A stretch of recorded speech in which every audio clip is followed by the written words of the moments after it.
Saturday arrived with rain before sunrise. Soft rain, patient rain. The kind that did not thunder or rage, only filled the world with quiet persistence until the windows blurred, and the city looked like a watercolor painting left too close to water. Chen Yu woke because his phone vibrated. Once, twice, 3 times. He opened one eye. The ceiling above room 1607 looked exactly as unimpressed with morning as he felt. His phone vibrated again. Chen Yu reached blindly across the bedside table and picked it up. Grandma Su. Chen Yu stared at the name. For 3 silent seconds he wondered whether he had somehow entered an alternate life while sleeping. A week ago, Grandma Su had been an elegant elder he barely knew. Now she had his number, messaged him with the confidence of a military commander, and had apparently decided that weekends were negotiable. The message was simple. Grandma Su, good morning. Chen Yu did not reply. Another message arrived. Grandma Su, are you awake? Chen Yu looked at the dark bedroom. Then at the time, 7:08 a.m., on a Saturday. He placed the phone face down. A third vibration came immediately. Grandma Su, if you are not awake, wake up. Chen Yu closed his eyes. Somewhere in Linhai City, a peaceful life had died quietly. He sat up. Rain tapped against the window. The apartment was dim and cool, filled with the gray-blue light of a rainy morning. A half-folded shirt rested on the chair. A mug sat on the desk from last night. His refrigerator contained eggs, bottled water, and a level of loneliness that deserved government attention. He picked up the phone again. Chen Yu, good morning, Grandma Su. The reply came instantly. Grandma Su, very good. Polite. Chen Yu stared. Grandma Su, are you free today? He had a bad feeling. A very bad feeling. Chen Yu, I may need to work. Grandma Su, young people always use work as an excuse. Chen Yu, sometimes work is real. Grandma Su, sometimes excuses are also real. Chen Yu looked toward the wall separating room 1607 from room 1608. Somewhere beyond it, Su Wanqing might still be asleep, or awake, or working, or ignoring her grandmother with far more skill than him. He envied her. His phone vibrated again. He envied her. His phone vibrated again. Grandma Su, come downstairs at 10. Chen Yu. Why? Grandma Su, breakfast. Chen Yu, I already have food. He looked toward the refrigerator. That was technically a lie. Grandma Su replied. Grandma Su, eggs do not count as a life plan. Chen Yu froze. Slowly, he looked around his apartment. No cameras. Probably. He typed carefully. Chen Yu, how do you know I have eggs? Grandma Su, I guessed. Chen Yu did not believe her. Not even slightly. Across the hallway, room 1608 was much quieter. Su Wanqing stood in front of her wardrobe, already dressed in a cream sweater and loose black trousers rather than her usual office armor. It was Saturday. She had told herself she would not go to Luminara. Then she had told herself she would only check 1 email. Then she had opened 3 reports before brushing her teeth. By 8, she had closed the laptop with a force slightly greater than necessary. Now she stood perfectly still, one hand resting on the wardrobe door, while her phone vibrated on the bed behind her. Grandma Su, of course. Su Wanqing ignored it. The phone stopped, then vibrated again.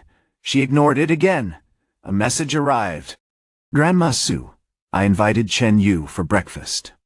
Su Wanqing turned slowly. For a moment the room went quiet in a way that felt almost theatrical. She picked up the phone. Grandma Su, you are welcome. Su Wanqing's expression did not change.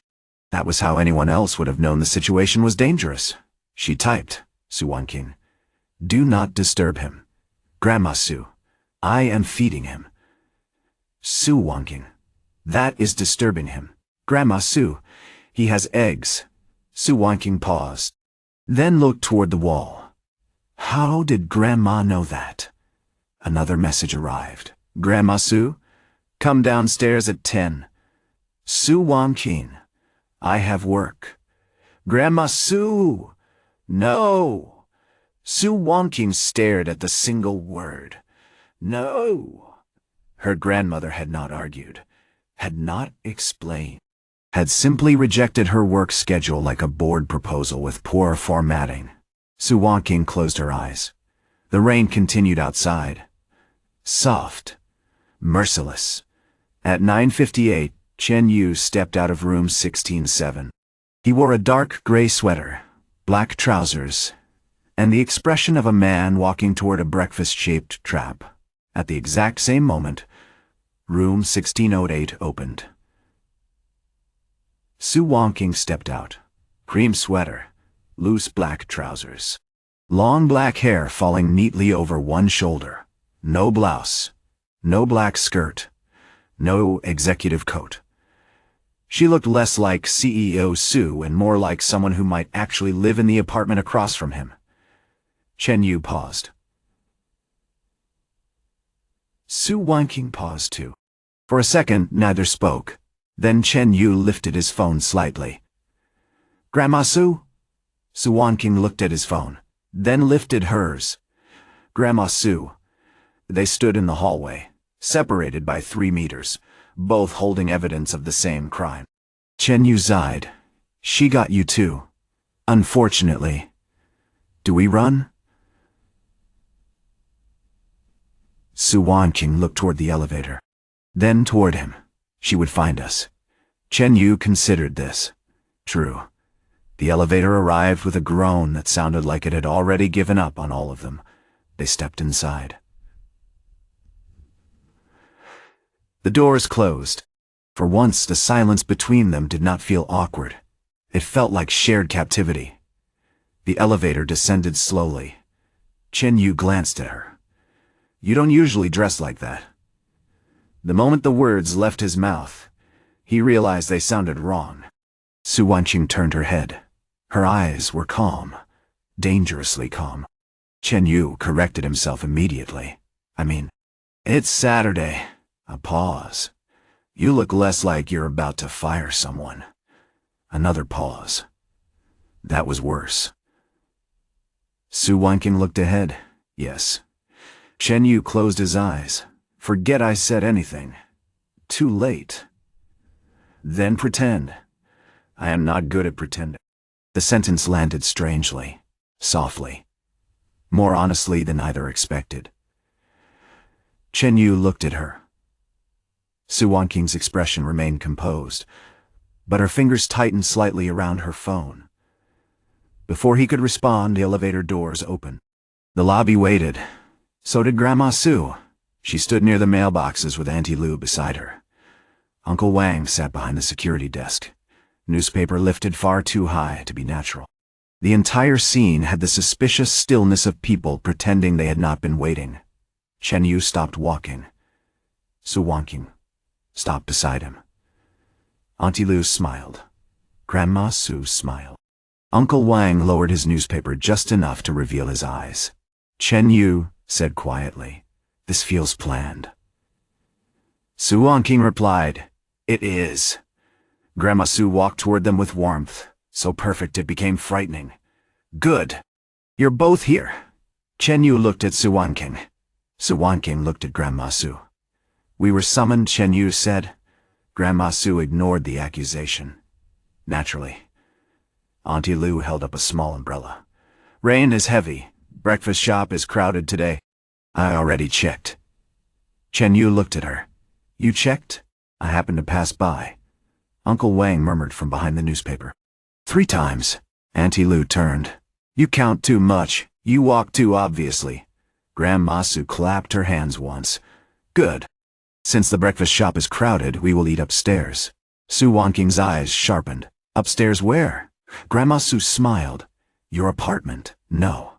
The answer came instantly. Chen Yu felt a faint admiration. Grandma Su did not blink. Then Chen Yu's apartment. Chen Yu said, "No." Auntie Liu looked disappointed in both of them. Grandma Su sighed softly, as though dealing with unreasonable children. Then, the community room. Chen Yu looked at Uncle Wang. We have a community room? Uncle Wang nodded. Technically. What does technically mean? It has 2 chairs and a broken fan. Auntie Lu added. And a table, Uncle Wang said. The table leans. Grandma Su smiled. Perfect. Chen Yu and Su Wanqing looked at each other. The same thought passed between them. There was no escape. 10 minutes later, they sat in Harborview's so-called community room. It was a small room beside the lobby that looked as though it had once been intended for resident meetings and had since been abandoned by Hope. 2 plastic chairs, 1 slightly leaning table, a dusty notice board, a fan that turned slowly but moved no air. Rain streaked down the narrow window, and on the table somehow, Grandma Su had arranged breakfast. Steamed buns, soy milk, boiled eggs, small dishes of pickled vegetables. Auntie Lu had contributed tea. Uncle Wang had contributed nothing but judgment from the doorway. Chen Yu sat across from Su Wanqing. Grandma Su sat at the head of the table. Auntie Liu hovered nearby with the expression of a person who had been told not to interfere and had decided that hovering did not count. For a few minutes, breakfast was almost normal. Almost. Grandma Su asked Chen Yu whether he slept well. Auntie Liu asked whether he usually slept alone, then pretended she meant with the lights on. Su Wanqing looked at her tea as though it contained patience. Chen Yu answered with the survival instincts of a man trained by Li Mailan. Yes. No. Usually. Depends. I don't remember. Grandma Su seemed satisfied. Then she turned to Su Wanqing. Wanqing. Su Wanqing looked up. Yes, I spoke with your mother last night. The room changed. Not loudly.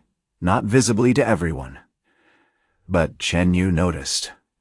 Su Wanqing's shoulders did not move. Her expression did not crack, yet the air around her seemed to cool. Grandma Su's voice softened. They are asking again. Su Wanqing placed her cup down. Then let them ask. They want you to attend the family dinner next week. I already declined. They did not accept. That is their problem. Grandma Su looked at her for a long moment. Rain tapped against the glass. Auntie Lu's smile faded slightly. Even Uncle Wang stopped pretending to read the notice board outside. Chen Yu did not speak. This was not his place. But he saw the way Su Wanqing's fingers rested against the table. Still. Too still. Grandma Su said, Shen Yikan will be there. The name meant nothing to Chen Yu. It clearly meant something to Su Wanqing. Her eyes cooled. Of course. Grandma Su sighed. They are using him to pressure you. They can try. You know they will. I know. The conversation was calm. Too calm. Like 2 people discussing weather while standing beside a fire. Chen Yu lowered his gaze to his soy milk. For the first time, he saw a different side of Su Wanqing's life. Not CEO Su. Not the neighbor who forgot dinner. Not the woman who almost smiled at elevator jokes. Something older. A pressure that existed before Harborview. Before the blind date. Before him. Grandma Su looked at her granddaughter with a rare seriousness. Wanqing, you cannot keep facing them alone. Su Wanqing's reply came immediately. I can. That answer should have sounded strong. Instead, it sounded practiced. Chen Yu knew the difference. He had heard it in his own voice before. When his mother asked whether he was fine. When someone mentioned his father. When life demanded strength before giving him time to feel anything. Grandma Su's gaze shifted briefly toward him. Only briefly. But enough. Chen Yu suddenly understood why he was here. Not fully. But enough to become uncomfortable. He placed the bun down. Grandma Su. Both women looked at him. Auntie Liu leaned forward. Uncle Wang muttered, Here we go. Chen Yu looked at Su Wanqing first, then at Grandma Su. I don't know your family situation, so I shouldn't comment. Auntie Liu looked disappointed. Then Chen Yu continued. But if someone has already said no, pushing harder usually doesn't make the answer more sincere. The room fell quiet. Su Wanqing looked at him. Grandma Su looked at him too. Her expression was unreadable for once. Chen Yu scratched the side of his face. That's all. Auntie Lu whispered. Good answer. Uncle Wang said. Liu? What? It was. Grandma Su suddenly smiled. Not brightly, not teasingly, softly. Your mother raised you well. Chen Yu felt that his mother would somehow detect this praise from several districts away. Su Wanqing lowered her eyes. For some reason, Chen Yu's words stayed in the air longer than they should have. Not because they solved anything. They did not. But because he had not tried to save her. He had not acted heroic. He had simply respected the word no. That was rarer than it should have been. Breakfast ended with less comedy than it began. Grandma Su did not push the subject again. Auntie Lu did once, but Uncle Wang cleared his throat with enough warning that she changed the topic to leaking pipes. By the time Chen Yu returned to room 1607, the rain had become heavier. The hallway was quiet. Su Wanqing walked beside him without speaking. Room 1607 and room 1608 waited opposite each other, warm lights above both doors. Chen Yu stopped. Su Wanqing stopped too. For a moment, only the rain could be heard through the far window. Then she said, You didn't have to say that. Chen Yu looked at her. I know. Then why did you? He thought for a second. Because Auntie Lu was there. Someone had to sound reasonable. It was a joke. A small one. A way to step away from something too serious. Su Wanqing looked at him. Then, very faintly, the corner of her lips moved. Reasonable is not the word I would use. What would you use? Occasionally useful. Chen Yu nodded. High praise. For you, yes. The hallway softened. Just a little. Then Su Wanqing's phone rang. Her expression changed before she answered. Chen Yu saw the name on the screen by accident. Grandma Su. Su Wanqing declined. Immediately, Chen Yu's phone vibrated. He looked down. Grandma Su. He looked at Su Wanqing. Su Wanqing looked at him. Neither spoke. Chen Yu answered slowly. Grandma Su. The old woman's voice came through warmly. Chen Yu, thank you for breakfast. You bought breakfast. You bought breakfast. You attended. That is a low standard. A useful one. Across from him. Su Wanqing watched with narrowed eyes. Grandma Su continued. Are you free next week? Chen Yu closed his eyes. There it was. The trap beneath the trap. Why? Family dinner. Su Wanqing's expression froze. Chen Yu opened his eyes. Grandma Su's voice remained gentle. Nothing serious. I only want you to think about it. Grandma Su, I am not forcing you. That was technically true, which made it worse. I'll think about it, Chen Yu said carefully. Good child. The call ended. The hallway became silent. Su Wanqing stared at him. Chen Yu lowered the phone. I should have pretended not to hear it. Yes. Too late. Yes. Rain traced lines down the window at the end of the corridor. The atmosphere between them had changed again. Not dramatically. Not romantically. Not romantically. But something had moved. A new problem had entered the hallway and stood between their doors. Chen Yu looked at her. Family dinner? Su Wanqing's expression became unreadable. You don't need to go. I didn't say I would. Good. That sounded fast. It should be fast. He studied her for a moment. She looked calm, cold, perfectly controlled. But he remembered the breakfast table. The name Grandma Su mentioned. Shen Yikin. The practiced answer. I can. He did not push. Instead, he nodded. Then I won't. For some reason that answer did not bring relief to Su Wanqing. It should have. It was clean, practical, safe. Exactly what she wanted. Yet the moment he said it, something in her chest tightened. Because Chen Yu was not forcing his way into her problem. He was stepping away because she asked, respecting the line, leaving the door open, not literally. She remembered his words to Grandma Su from earlier. Maybe most people try too hard. I'd leave the door open. Su Wanqing looked away. Thank you. Chen Yu's brows lifted slightly. Fourth time? Her gaze returned. Are you still counting? Rare things. This time she did not smile, but she did not look away either. Chen Yu sensed that the conversation had reached the edge of something neither of them knew how to cross. So he did what he always did. He gave the moment room. Rest today, he said. Su Wanqing blinked. What? You look like someone who opened work emails before brushing her teeth. She stared at him. A very small silence followed. Then she said, You are becoming too observant. Occupational hazard. What occupation? Neighbor. That almost did it. Almost. Her lips moved, but she controlled it. Chen Yu opened his door. Good night. It's morning. Then good luck. He entered room 16-7 and closed the door. Su Wanqing remained in the hallway. The rain outside grew steady.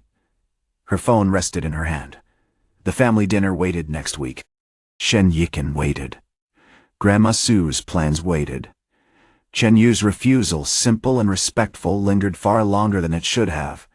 She entered room 1608. The apartment was quiet. Too quiet. Her laptop sat on the dining table.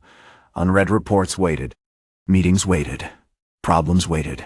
She placed her phone beside the laptop and stood there for a long moment. Then it vibrated again. Grandma Su. Su Wanqing answered. Grandma, you heard him. Su Wanqing closed her eyes. He said he won't go. No. He said he would respect your answer. That is the same thing. It is not. Su Wanqing said nothing. Grandma Su's voice softened. Wanqing, your problem is not that no one wants to stand beside you. Rain whispered against the windows. Her grandmother continued. Your problem is that when someone does, you move away before you can find out whether they would stay. Su Wanqing's fingers tightened around the phone. Grandma, I will not force you. That was new. Almost suspicious. But next week your family will not stop. I know. And Shen Yiken will not come unprepared. I know. And you cannot attend that dinner alone. I can. The answer came automatically. This time, even Su Wanqing heard how tired it sounded. Grandma Su did not argue. She simply said, Then ask someone to stand beside you. The call ended. Su Wanqing stood silently in the middle of room 1608. For once, she did not immediately return to work. She looked toward the wall, toward room 1607, toward the man who had already said no because she had told him to. Outside, rain washed over Linhai City in silver sheets. Inside Harbor View, two doors faced each other across a quiet hallway, and for the first time since discovering the photograph, Su Wanqing realized the problem was no longer whether Chen Yu could help her. The problem was whether she had the courage to ask. The rain did not stop until afternoon. By then, Linhai City had become the kind of gray that made time feel uncertain. Morning blurred into noon. Noon faded quietly toward evening. The windows of Harbor View apartments carried thin trails of water, and the sky outside room 1608 looked like a sheet of silver glass stretched over the city. Su Wanqing did not open her laptop. That alone should have been considered a historic event. The laptop sat on the dining table, closed and silent, beside 3 unread reports, 2 contracts waiting for review, and a cup of black coffee that had gone cold an hour earlier. Normally she would have finished half a day's work by now. Normally she would have answered Lin Xiaoyu's messages immediately. Normally she would have buried herself in numbers until the pressure in her chest became manageable. Today, she stood by the window and looked at the apartment across the hallway through a wall she could not see. Room 1607. Chen Yu, the man Grandma Su had asked her to consider. The man who had said, "Then I won't," simply because she told him not to attend the family dinner. That should have been the end of it. He respected her answer. He stepped back. He did exactly what she had wanted.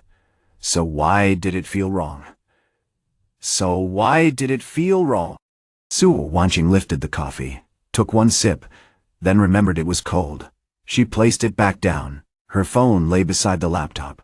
Silent for once. That was suspicious.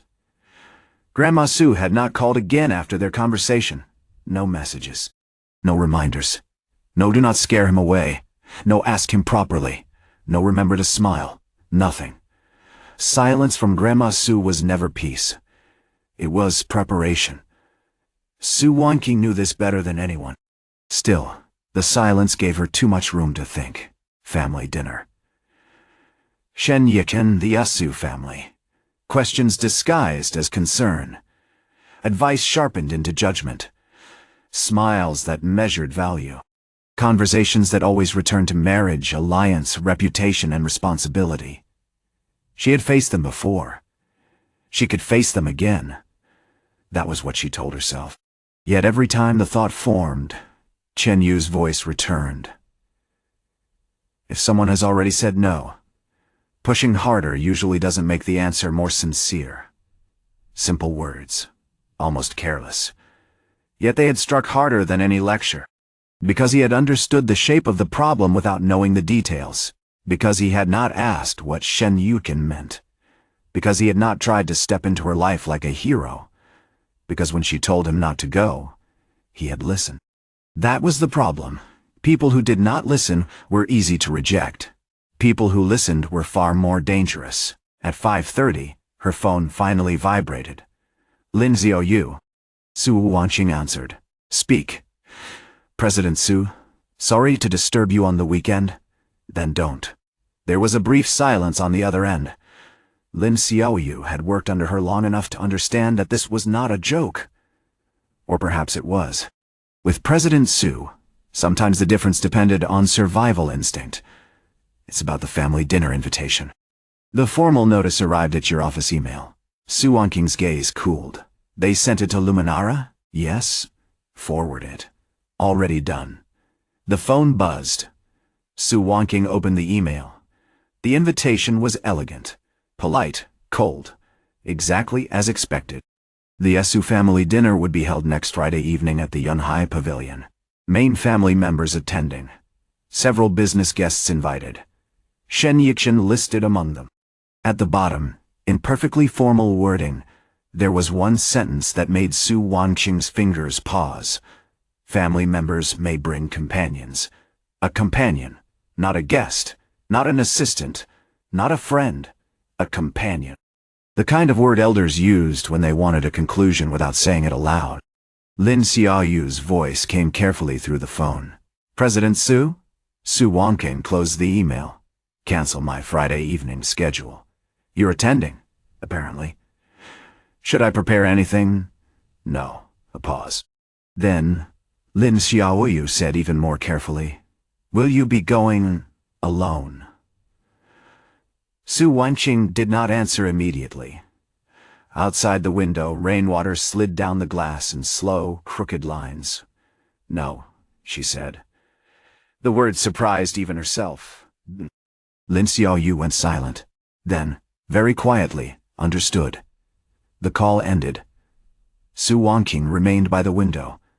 The apartment felt quieter than before. Her own answer replayed in her ears. No, not alone.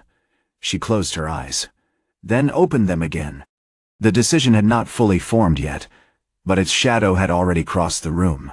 At 6:10, Chen Yu stood in room 1607 and stared into his refrigerator. The refrigerator stared back. It was a tragic confrontation.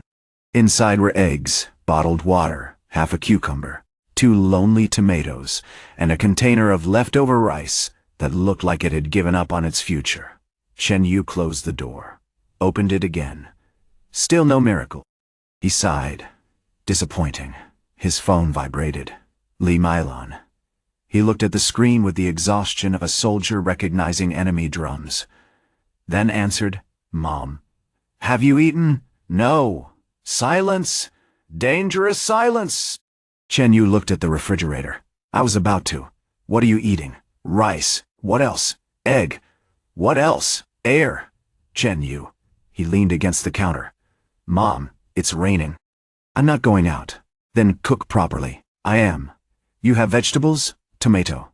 1 tomato. 2. That's not a meal. That's evidence. Chen Yu looked at the tomatoes. They did look like evidence. Li Mailan continued. And don't always eat alone. Who should I eat with? The tomatoes. You know what I mean. I really don't. You do. Chen Yu closed his eyes. There it was. The same tone Grandma Su used before pulling people into breakfast ambushes. Mothers and grandmothers really did belong to the same ancient organization. Li Meilan lowered her voice. That female neighbor. Chen Yu opened his eyes. Mom, what? I didn't say anything. You said female neighbor. Is she not female? That's not the point. Is she not your neighbor, Mom? Then I am only stating facts. Chen Yu had no answer. Facts were dangerous in the hands of mothers. Before Li Meilan could continue, the doorbell rang. Chen Yu turned toward the entrance. The sound echoed once through the apartment, then again.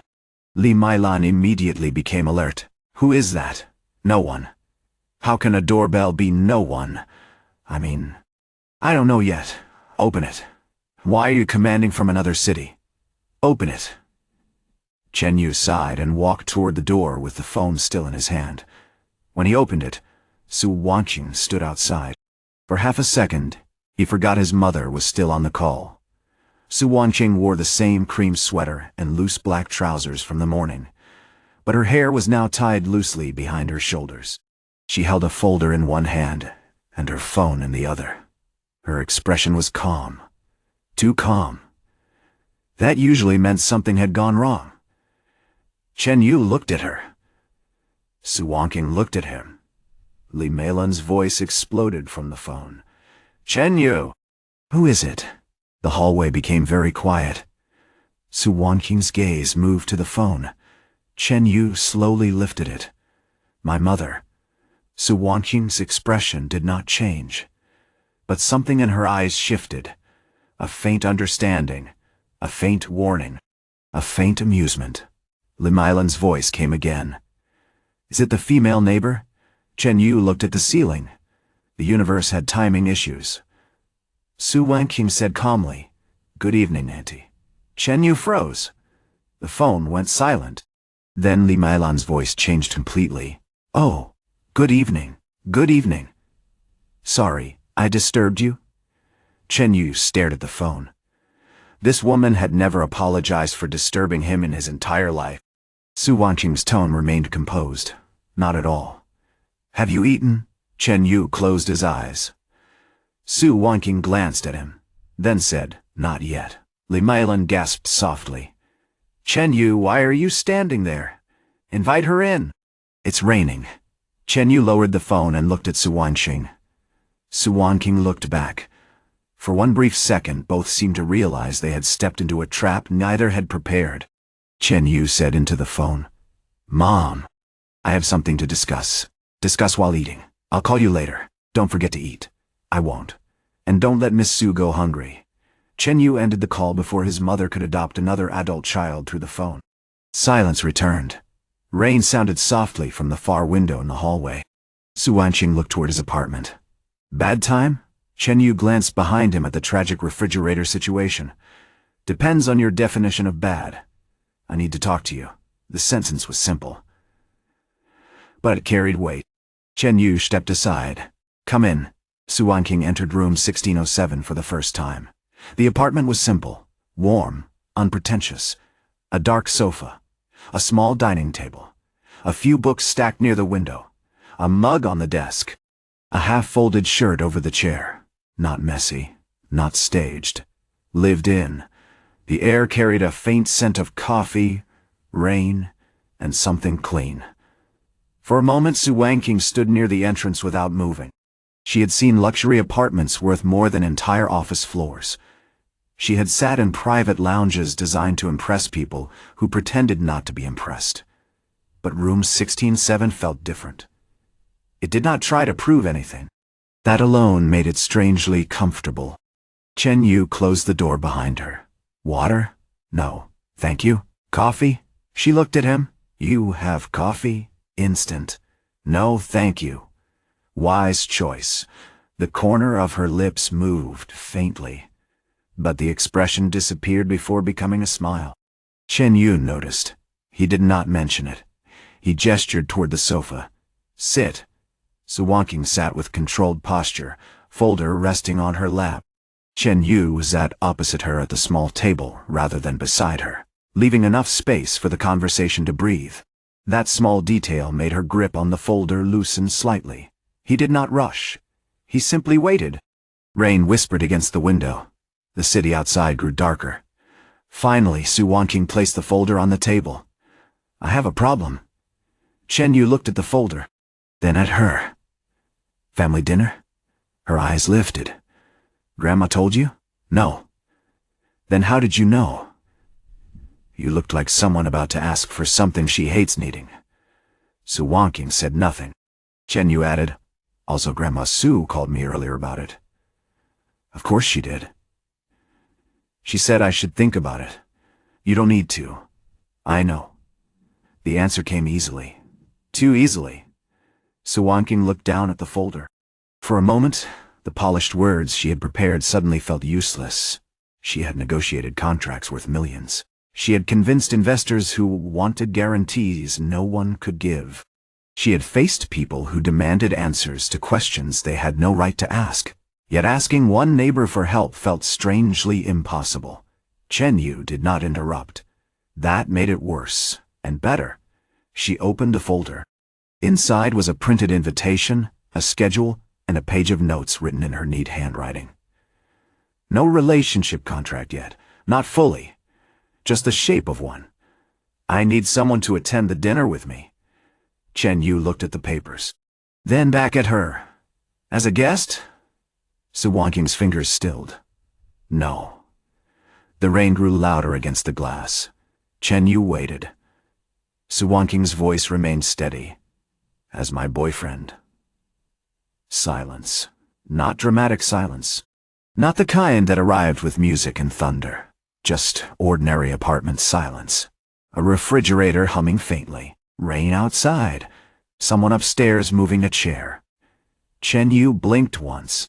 Then once more. I see. Su Wanqing looked at him. You see? No? That answer was so immediate that Su Wanqing almost lost her composure. Chen Yu leaned back slightly. I said it because people say that when they need time. This is not a joke.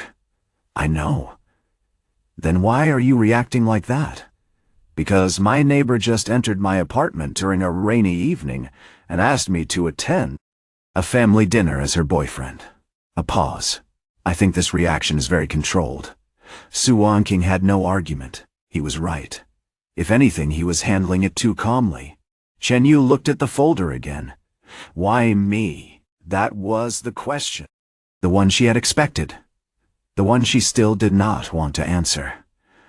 She could have said because Grandma liked him. She could have said because he lived nearby. She could have said because he was convenient. All of those were true. None of them were the whole truth. Because Grandma trusts you. That's dangerous. Yes, because Auntie Lu will believe it. Unfortunately, because we live next door. That helps. Chen Yu looked at her. And because Su Wanqing's gaze shifted slightly. He was too observant. Far too observant. After a moment, she said, because you know how to stop at the line. Chen Yu's expression changed. Only slightly, but she saw it. He looked at her for a long moment, then looked away first. The rain filled the space between them. That's a serious reason, he said. It is. Then I should give you a serious answer. Su Wanqing's fingers tightened around the folder. Chen Yu looked back at her. No, the word landed quietly, cleanly. Not harsh, not dismissive, but firm. Su Wanqing had expected resistance. She had not expected the answer to hurt. It should not have. This was a practical request, a temporary arrangement, a problem needing a solution. Nothing more. Yet hearing him refuse so simply made the apartment feel colder for a second. Chen Yu continued before she could speak. I can help you find another way. I don't need another way. You do if the only plan is pretending to date your neighbor. It is efficient. It is absurd. Both can be true. That's not the defense you all think it is. Su Wanqing's eyes cooled slightly. There will be compensation. I don't want compensation. You haven't heard the amount. That sentence is never a good sign. She looked at him. Chen Yu looked back without flinching. For a moment, Su Wanqing was reminded again that he was not like the people in her business world. Money did not make his expression change. Status did not make him lean forward. Opportunity did not make him eager. That made negotiation difficult. And strangely reassuring. She opened the second page. I can pay you 100,000. Chen Yu became still. Very still. Then he looked at the page. Then at her. Then at the page again. 100,000? Yes. For one dinner? For the arrangement. What arrangement? To act as my boyfriend when necessary until Grandma leaves and the family pressure settles. Chen Yu stared at her. Su Wanqing sat perfectly composed across from him, as though she had just proposed hiring someone to repair a leaking pipe. He slowly raised one hand. Wait. She waited. You are offering me $100,000. Yes. To pretend to be your boyfriend. Yes, because of a family dinner. And related future situations? Related future situations? Yes. Chen Yu leaned back. The chair made a faint sound against the floor. He looked toward the ceiling for several seconds. Su Wanqing watched him. His expression was not greedy, not tempted, not offended. Mostly, he looked like a man trying to decide whether life had finally lost its sense of proportion. Then he looked at her again. Su Wanqing. Yes. Do rich people solve all problems like this? No. A pause. Only urgent ones. That almost made him laugh. Almost. He held it in. You realize how this sounds, right? I do. Do you? Yes. You came into my apartment and offered to pay me to become your fake boyfriend. Temporarily. That does not improve it. It defines the scope. Very corporate. Thank you. Not a compliment. I know. For the compliment. First time since entering, Su Wanqing's composure flickered. Not much. But enough for Chen Yu to see that beneath the contract language and perfect posture, she was not nearly as unaffected as she appeared. That changed the air. He looked at the folder again. Why not ask someone from your company? Impossible. Why? Conflict of interest, gossip, power imbalance, risk to reputation. Friend. I don't have suitable friends. The answer came too quickly. Too cleanly. It stopped him. Su Wanqing seemed to realize it too. She looked down at the folder. The rain continued. Chen Yu did not ask why. He could have. He did not. Instead, he said, Shen Yiken. Her eyes lifted. He is part of this? Yes. Someone your family wants you to consider? Yes. And if you attend alone, they will treat it as permission to continue. And if you attend with someone, they will stop. Temporarily. Temporarily, yes. Chen Yu studied her. There it was. Not romance, not pride, not convenience. A defensive wall. She was not trying to create a relationship. She was trying to buy breathing room. That was different. Still absurd. But different. He leaned forward and placed his elbows lightly on his knees. Why didn't you just say that? Su Wanqing's expression remained calm. Because I am saying it now. No. You led with compensation. Compensation is clear. It is also distance. Her fingers froze. The words were not sharp.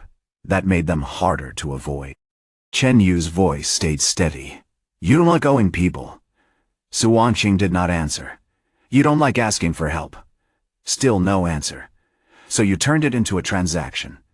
The apartment fell quiet. Outside, a car passed through rainwater below, its sound fading into the city. Su Wanqing looked at him. For a moment her face was unreadable. Then she said, Transactions are safer.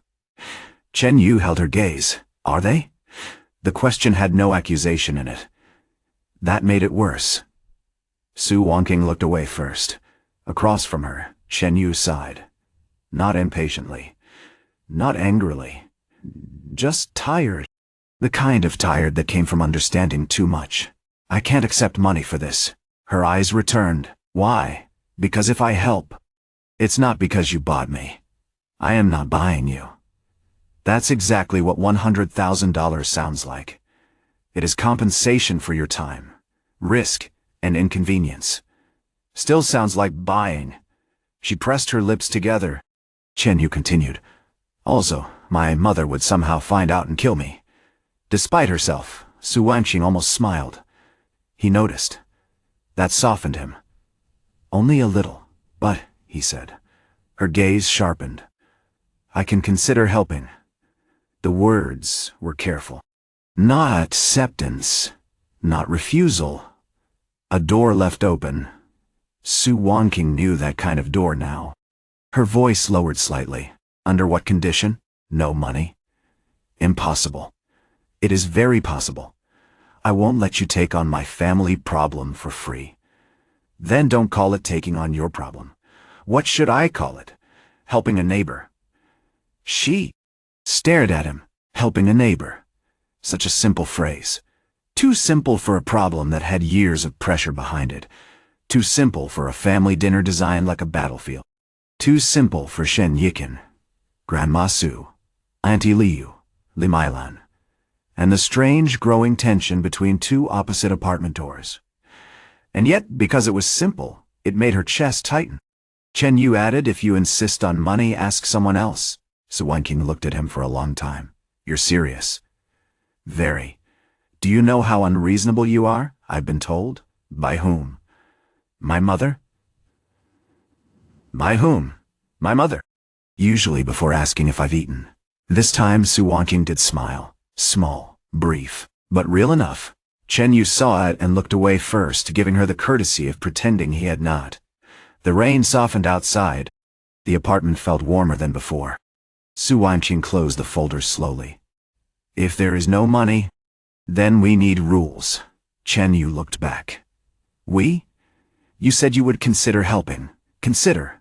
Then consider with rules. That's very CEO of you. I am a CEO. Fair. She took out a blank sheet from the folder and placed it on the table. Chen Yu looked at it. What is that? Draft terms. Of course you brought draft terms. It is efficient. It is terrifying. Efficiency often is. He rubbed the bridge of his nose. Fine. What rules? Su Wanqing's expression regained some of its usual composure. Only act as boyfriend when necessary. Good. No unnecessary physical contact. Very good. Do not interfere with each other's private lives. Agreed. No staying. Overnight. Was that at risk? Rules prevent misunderstanding. Your rules are very defensive. Your commentary is unnecessary. Noted. She wrote with clean, precise strokes. Chen Yu watched the pen move. The handwriting was neat, controlled. Like everything else about her, yet for some reason the scene did not feel cold. A billionaire CEO sitting in his modest apartment, writing fake boyfriend rules, while rain fell outside. Life had become very strange. Contract ends after Grandma leaves. Su Wanqing continued. Your grandmother may never leave. The pen stopped. She looked at him. He looked serious. She likes Harborview. Su Wanqing was silent. That was a real concern. Chen Yu added, Auntie Lu is here. Worse. Much worse. Su Wanqing crossed out the line and rewrote it. Contract ends after the family dinner situation is resolved. Better. Payment. No. Symbolic compensation. No. Meal allowance. No. Transportation. I can pay for my own bus. You are allowance. Not taking a bus to Yunhai Pavilion. Why not? Because my family will notice. So there is image management, obviously. Then transportation is your problem. She stared at him. He smiled faintly. That means you can arrange it. Not pay me. Su Wanqing looked down and wrote. Transportation may be arranged by Party A when required for performance. Chen Yu leaned closer. Party A, you. Why am I Party A? Because I'm drafting. That's abuse of power. Then you may draft the next version. I withdraw my objection, she continued writing. For a while, the only sounds were rain, pen against paper, and the faint hum of the refrigerator. Somewhere in the building, a dog barked once, then stopped. The world outside kept moving. Inside room 16-7, something impossible became slightly less impossible. When the basic rules were finished, Su Wanqing placed the pen down. These are preliminary, of course. You can review them. Do I need a lawyer? For this? Probably. That was not comforting. It was honest. He picked up the paper and read. The rules were absurd, clear, defensive, practical. Very Su Wanqing. Then he reached the final line. Either party may terminate the agreement if the other crosses the agreed line. He paused. That line felt less like a contract term and more like a confession she did not know she had written. A line. She needed lines. Because lines made the world manageable. Chen Yu placed the paper down. I have one rule. Su Wanqing looked at him. What? If you feel uncomfortable at any point, we stop. She froze. The words were simple. Too simple. She opened her mouth, then closed it again. Chen Yu continued. Family dinner. Grandma Su, Shen Yiken, Auntie Lu, whoever. If you say stop, we stop. Her fingers tightened around the pen. You realize that may ruin the performance. Then the performance ruins. That is not practical. No. He looked at her. It is necessary. Silence settled between them. For a moment, Su Wanqing did not look like CEO Su. Not fully. She looked like someone who had been standing alone for so long that the idea of someone respecting her discomfort before strategy felt unfamiliar. Suspicious. Almost frightening. She lowered her gaze first. At it. Chen Yu looked at the paper. You're letting me? You said it is necessary. It is. Then at it. He picked up the pen. His handwriting was less elegant than hers. Simpler. Slightly uneven. He wrote the line at the bottom. If either party feels uncomfortable, the arrangement stops immediately. Su Wanqing looked at the sentence. For reasons she did not want to examine, it became the most important rule on the page. Then Chen Yu placed the pen down, still considering. I know. Not agreeing yet. I know. Good, good. Neither moved. The rain outside slowed to a whisper. The sky beyond the window had darkened into evening blue. Room 16-7 felt quiet in a way Su Wanqing had not expected. Not empty. Quiet. There was a difference. Her phone suddenly vibrated on the table. Both looked down. Grandma Su Wanqing did not answer. A message appeared. Grandma Su, did you ask him? Chen Yu looked at the phone, then at her. You told her? No. Then how does she know? Su Wanqing stared at the message. I have stopped asking that question. Another message arrived. Grandma Su, if he refuses, do not blame him. He is a good child. Chen Yu's expression became complicated. A third message arrived. Grandma Su, if he agrees, remember not to look like you are attending a board meeting. Su Wanqing turned the phone face down. Chen Yu tried not to laugh. Failed slightly. Her gaze moved to him. Something funny? No. That was a lie. A bad one. Very. Chen Yu smiled. The moment almost became light. Then his own phone vibrated. Li Meilan. The universe truly had timing issues. Chen Yu looked at the screen. Su Wanqing looked too. Neither spoke. He answered. Mom, have you eaten? Su Wanqing lowered her gaze. Chen Yu covered the phone slightly. Don't laugh. I am not laughing. You're thinking about it. Li Meilan's voice rose. Who is there? Chen Yu closed his eyes. Su Wanqing's shoulders remained still. Too still. She was definitely laughing silently. "Mom, I'll call you later. Chen Yu." He ended the call. Immediately a message arrived. "Li Mei Lan?" Suspicious. Chen Yu placed the phone down. Su Wanqing looked at the message, then said, "Your mother is observant, unfortunately. She and Grandma would get along. Do not speak that into existence." The words left him with genuine fear. This time, Su Wanqing almost laughed again. Almost. Then she stood. "I should go." Chen Yu stood too. The draft rules remained on the table between them. A thin sheet of paper. Ridiculous. Practical. Dangerous. Su Wanqing picked up the folder but left the draft on the table. Chen Yu noticed. "You're leaving it. For you to review. Still not agreeing." "I know." She walked to the door. He followed. At the entrance, she paused. "Chen Yu, yes. Why are you considering this?" He did not answer immediately. The question was simple. The answer was not. Because Grandma Su asked. Because Auntie Lu would make it impossible not to. Because Shen Yiken sounded like trouble. Because Su Wanqing looked like someone who had been fighting alone for too long. Because she had asked. Not comfortably, not perfectly, but she had asked. In the end, he chose the safest truth. Because you're my neighbor. Su Wanqing looked at him. The answer should have been too small. But it was not. A person close enough to notice. Far enough to respect the door. Someone who could help without claiming ownership of the problem. She nodded. "Good night. It's evening. Then good luck." The words echoed his own from before. Chen Yu smiled. "You're learning." She opened the door. The hallway outside was warm and quiet. Room 1608 waited across from them. Before she left, Chen Yu said, "Su Wanqing." She turned. He picked up the paper from the table. "If I agree, the money stays out of it." Her expression became unreadable. Then she said, "If you agree, we will discuss compensation again." "No." "Yes."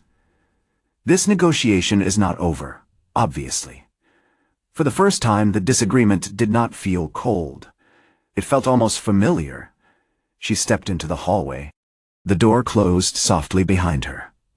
Chen Yu stood in room 1607, holding the draft rules in his hand. Outside, rain finally stopped. Across the hallway, Su Wanqing entered room 1608 and leaned against the closed door for one quiet second. Her heart was steady. Mostly, the problem was not solved. The contract was not confirmed. Chen Yu had not agreed, but the line between asking and not asking had finally been crossed. And on the small table inside room 1607, beneath the warm apartment light, the first version of a fake relationship waited for his answer. Sunday morning arrived without rain. That was suspicious. Chen Yu stood in front of the window of room 1607, with the draft agreement in one hand and a cup of instant coffee in the other, watching sunlight spill over the wet rooftops of Lanhai City. After 2 days of gray skies, the city looked almost innocent. Too innocent. The kind of innocent that usually appeared before trouble knocked. On the table behind him, the handwritten draft remained exactly where he had left it the night before. Only act as boyfriend when necessary. No unnecessary physical contact. Respect private lives. No staying overnight. Arrangement ends after the family dinner situation is resolved. If either party feels uncomfortable, the arrangement stops immediately. The rules were clear. Practical. Defensive. Very Su Wanqing. Chen Yu had read them 3 times before sleeping. Then, twice after waking. Then once more while brushing his teeth. Not because he was considering the money. He had already decided the money was impossible. A fake boyfriend arrangement was already absurd. Being paid for it made the absurdity wear a suit and attend a board meeting. He placed the coffee down and looked toward the wall. Room 1608 remained silent. He wondered if Su Wanqing had slept. Then immediately wondered why he wondered. That was dangerous. A person could begin by noticing whether a neighbor ate breakfast and somehow end up reading fake relationship rules on a Sunday morning. Life had poor boundaries. His phone vibrated. Chen Yu glanced down. Li Meilan. He answered without hope. Mom, have you eaten? Good morning to you too. That is not an answer. I drank coffee. Coffee is not breakfast. I knew you would say that. Then why did you say coffee? Because I wanted to test fate. You or R wanted to test fate. Too free. Chen Yu looked at the agreement on the table. No, he was not. Li Meilan continued. Are you going out today? Maybe. With who? Why must going out involve someone? Because your tone changed. My tone did not change. It changed yesterday too. Chen Yu closed his eyes. Motherhood should be classified as a supernatural ability. Mom, I'm busy. Busy with what? Reading? What are you reading? A contract. What contract?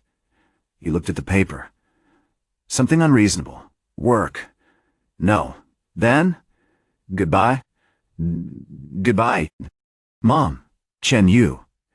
He ended the call before she could ask if the contract involved the female neighbor. The phone vibrated again almost instantly. Li Meilan. Suspicious. Chen Yu placed the phone face down. Then the doorbell rang. He looked toward the entrance. The timing was too perfect. For 1 second, he genuinely considered not answering. Then he remembered Harborview. If he did not answer, Auntie Lu might somehow appear with a spare explanation. He opened the door. Su Wanqing stood outside. Today she wore a pale blue blouse, black wide-leg trousers, and flat shoes instead of heels. Her long black hair was tied loosely behind her, with a few strands framing her face. She still looked elegant enough to intimidate a boardroom, but there was something slightly less armored about her. In one hand she held a folder. In the other, 2 paper bags. Chen Yu looked at the bags. Breakfast? Negotiation support? That sounds like breakfast. It is breakfast. Then why call it negotiation support? Because you are more likely to accept food than money. Chen Yu paused. That's annoyingly accurate. Su Wanqing held out 1 bag. Soy milk, egg bun. No pickled vegetables. He looked at her. How do you know I don't like pickled vegetables? You avoided them yesterday. Chen Yu accepted the bag slowly. You notice small things. Her expression remained calm. Only useful ones. The sentence came. Back to him from another day, another hallway, another cup of coffee. For some reason, hearing her use it made the morning feel quieter. Chen Yu stepped aside. Come in. Su Wanqing entered. Room 1607 looked slightly more organized than yesterday. The shirt on the chair had disappeared. The mug on the desk had moved to the sink. The table had been cleared except for the agreement, a pen, and his coffee cup. Su Wanqing noticed. Of course she did. You cleaned. I moved evidence. Of what? That I live here. Her lips moved slightly. Almost. Chen Yu pretended not to see it. Again, they sat at the small table. Breakfast was placed between them. The paper bag smelled warm and ordinary. Rain had stopped outside, but the windows still held traces of yesterday. Sunlight slipped through the glass and rested across the table, catching on the edge of the handwritten agreement. For a moment, neither spoke. The contract looked more ridiculous in daylight. At night, with rain outside and family pressure hanging over them, it had seemed serious. In morning sunlight, it looked like 2 adults had lost a fight against their elders. Chen Yu picked up the bun. So. Su Wanqing opened her folder. So. This is still happening. Only if you agree? I haven't. I know, you came prepared anyway. Preparation is not coercion. With you? I'm not sure. She looked at him. That was almost rude. Almost? Yes, I'll improve. Please don't. Chen Yu took a bite of the bun. It was warm. Better than eggs and loneliness. Unfortunately, that meant her strategy was working. Su Wanqing placed a printed document on the table. This version was cleaner than the handwritten draft. Numbered clauses, spacing, proper headings. No decorative language, no ambiguity. Chen Yu stared. You typed it. Yes. Last night. Yes. You went home after proposing a fake relationship and typed a contract. It needed structure. You scare me sometimes. Good. He looked up. That was not a compliment. I know. He looked up. Continued reading. The document was titled Relationship Cooperation Agreement. Chen Yu stared at the title for several seconds, then looked at her. Relationship Cooperation Agreement. Yes, you named it that. It is accurate. It sounds like a company department. It is better than fake boyfriend contract. I strongly disagree. Your objection is noted. Do I get is noted? Voting rights? No. Unfair. You can propose amendments. That's worse, he read on. Party A, Su Wanqing, Party B, Chen Yu. He stopped. Why are you Party A? I drafted it. I objected to this yesterday. You withdrew your objection, under pressure. No one pressured you. You were holding a pen. That is not pressure. It depends on the person holding it. This not pressure. Time. Su Wanqing looked at him for half a second longer than necessary. Then she lowered her gaze back to the contract. Continue. He continued. The rules were mostly the same. Only act as boyfriend when necessary. No unnecessary physical contact. No staying overnight. Respect privacy. Stop immediately if either side feels uncomfortable. No involvement in unrelated personal matters without consent. No use of the arrangement for personal gain. No public announcement without mutual agreement. No discussion with third parties unless necessary for performance. Chen Yu paused at that last one. No discussion with third parties. Yes. Have you informed Grandma Su? No. Has Grandma Su informed herself? Most likely. Then is the clause already broken? Not officially. Convenient. Legal wording. Legal wording. Often is. Chen Yu leaned back. You're really treating this like a real contract. Su Wanqing looked at him. It is safer that way. Again. Safe. That word kept appearing around her like a wall. Chen Yu placed the document down. Su Wanqing. Yes? Contracts don't make everything safe. I know. Do you? Her fingers rested neatly on the folder. For a second, she did not answer. Then she said, They make expectations clear. That was not the same thing. But he understood what she meant. She had probably spent years living among people whose expectations were never clear until they became demands. A contract, at least, could be read, could be questioned, could be amended, could be ended. People were harder. Chen Yu looked at the line he had added yesterday. If either party feels uncomfortable, the arrangement stops immediately. She had kept it, not hidden, not rewritten. Exactly as he had written it. His gaze softened before he could stop it. Su Wanqing noticed. Of course. What? Nothing. That was not nothing. You kept the line. She looked down. Because it was necessary. Your word. Your rule. Still, a short silence passed between them. Not awkward. Just quiet. Then Chen Yu said, No money. Su Wanqing's expression cooled. We already discussed this. We are discussing it again. 100,000 is fair compensation. It is insane compensation. That depends on the inconvenience. Su Wanqing, if I accept that money, the entire arrangement becomes something else. What else? A purchase. Her eyes sharpened. I told you.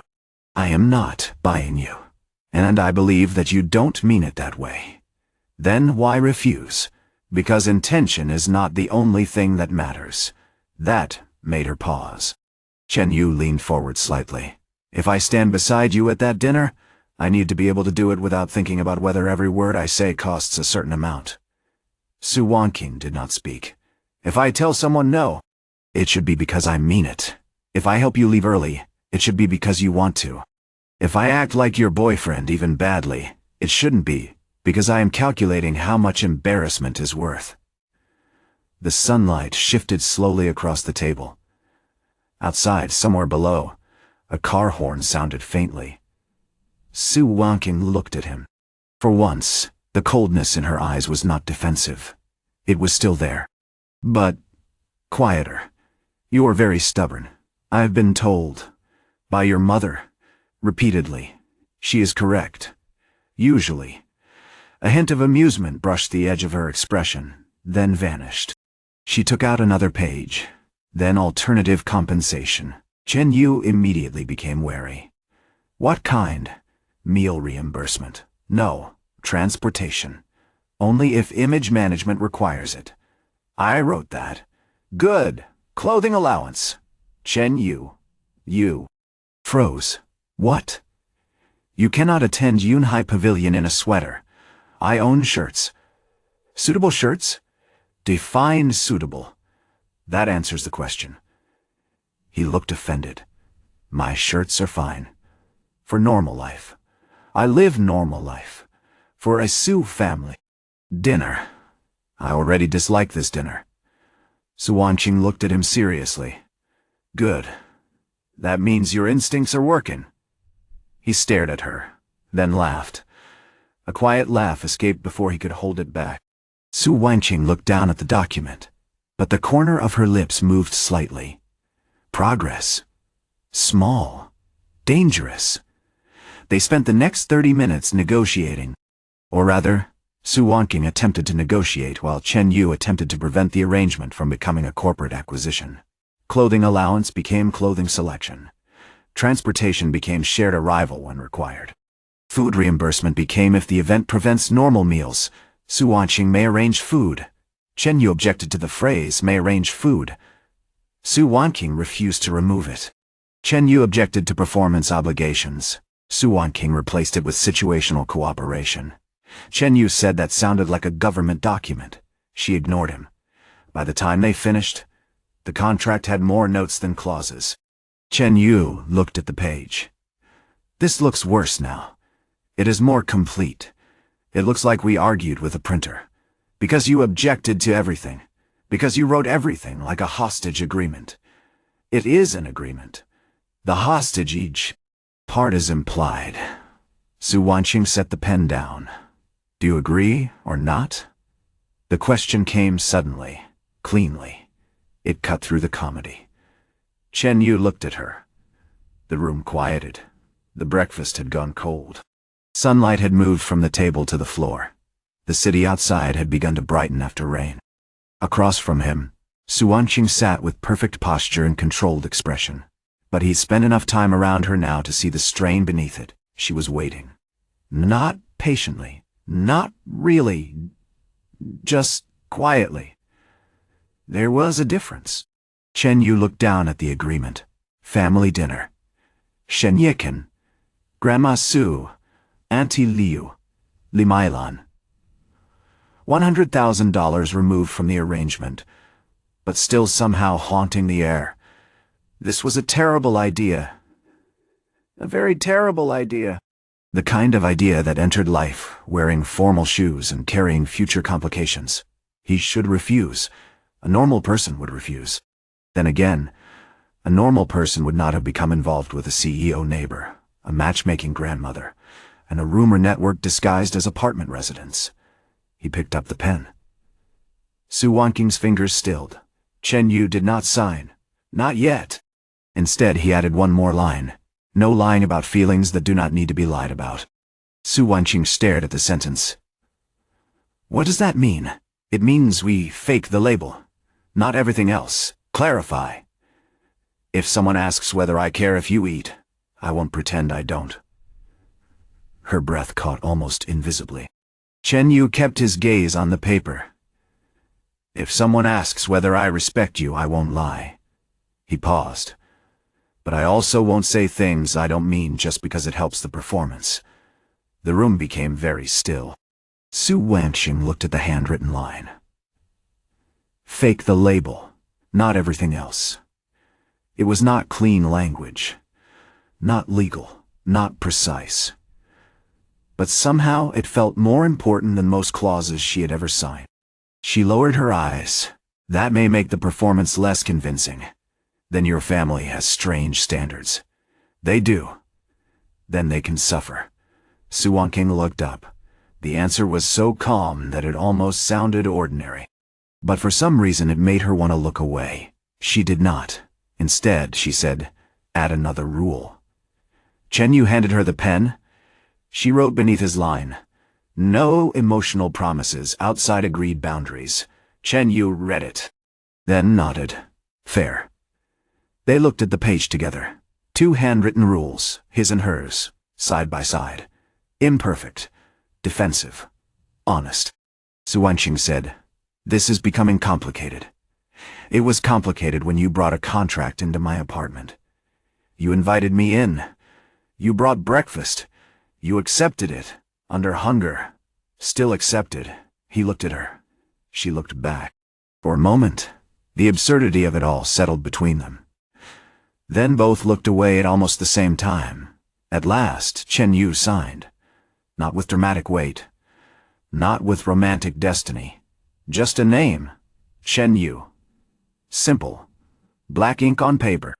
Su Wanqing watched the pen move. Something in her chest tightened. Not relief exactly. Not happiness. Something more dangerous. The feeling that someone had chosen to stand beside her after knowing the terms. After seeing the problem. After refusing the money. Chen Yu placed the pen down. Still no money. Su Wanqing took the pen. "We will revisit that." "No." "Yes. You're very bad at accepting refusal. And you're very bad at accepting compensation. This relationship is already unhealthy." "It is not a relationship." He looked at her. She froze. The word left too quickly, too sharply. A defensive reflex. Chen Yu did not appear offended. He simply nodded. Right, cooperation. For some reason that made her feel worse. She signed her name beneath his. Su Wanqing. Elegant, precise, controlled. The agreement was complete. For several seconds neither moved. Then Chen Yu said, "So what now?" Su Wanqing closed the folder carefully. "Now we prepare." "Prepare for what?" "The family dinner." "Right. And Grandma. Which one is worse?" "Depends on the day." Comforting. She stood.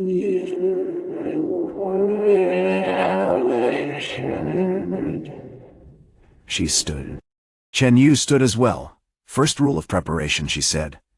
"You have rules for preparation too?" "Yes, of course. You need appropriate clothes." He looked down at his dark sweater. Again with the clothes. "You are not wearing that. You are not wearing that. Sweater has done nothing wrong. It is not suitable. For your family dinner? For pretending to be my boyfriend?" He paused. The phrase hung in the room. Not because it was romantic. Because it was real now. "Pretending to be my boyfriend." Both heard it. Both became a little too aware of the space between them. Chen Yu coughed lightly. "Fine. Clothes. Today. What? We buy them today. I thought we were preparing slowly. The dinner is Friday. That's 5 days away. Exactly. That is not urgent. It is if you shop like you cook." He was offended again. "I cook fine. You had offended again." Eggs and water. That was breakfast potential. That was evidence. Chen Yu stared. "Did my mother call you?" "No." "Then why do you sound like her?" "Because she is correct. The world was unfair." Su Wanqing gathered the folder. "I will wait downstairs in 30 minutes. "Wait. I didn't agree to shopping. You agreed to situational cooperation. Shopping is a situation. It is now." She walked toward the door. Chen Yu followed. At the entrance she paused and turned slightly. "Also." "What?" "Do not tell Grandma yet."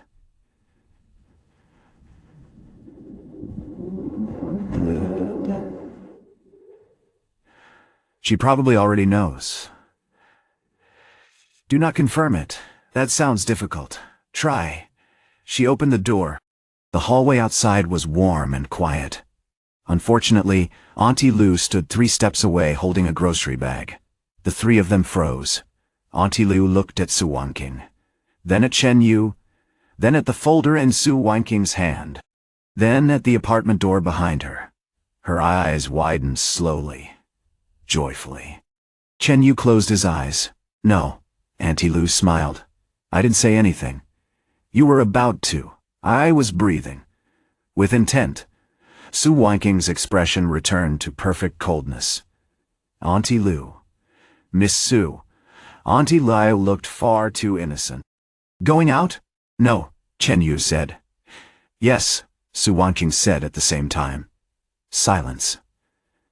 Auntie Lu's smile became radiant. Chen Yu opened his eyes and looked at Su Wanqing. Su Wanqing looked at him. This was not good. From behind Auntie Lu, Uncle Wang appeared near the elevator holding a toolbox. He looked at the three of them, then looked at Chen Yu's open door, then at Su Wanqing's folder, then back at Chen Yu. "Too late," he said. Chen Yu sighed. Auntie Lu whispered, "I knew it." "You know nothing," Chen Yu said. "Exactly," Auntie Lu replied. "So I must observe." Su Wanqing pressed the folder lightly against her side. Her composure remained flawless. But Chen Yu, standing close enough now, saw the faint tension in her fingers. The agreement had been signed for less than 5 minutes. The performance had already begun. He looked at Auntie Lu, then at Uncle Wang, then at Su Wanqing. "Finally," he said calmly, "we're going shopping." Auntie Lu covered her mouth. "Together?" Chen Yu glanced at Su Wanqing. For 1 second, he almost said coincidence. Then he remembered the contract, the rules, the family dinner, the fact that he had just signed his name to a very unreasonable life decision. He exhaled. "Yes." Su Wanqing turned her head toward him. Auntie Lu looked ready to explode. Uncle Wang quietly stepped back toward the elevator as though removing himself from the blast zone. "Chen Yu added?" She said, "My sweater is unsuitable." Auntie Lu looked at the sweater, then nodded seriously. "Miss Su is right." Chen Yu stared at her. "This building has no loyalty." Uncle Wang said, "It has taste." Even Su Wanqing almost smiled. Almost.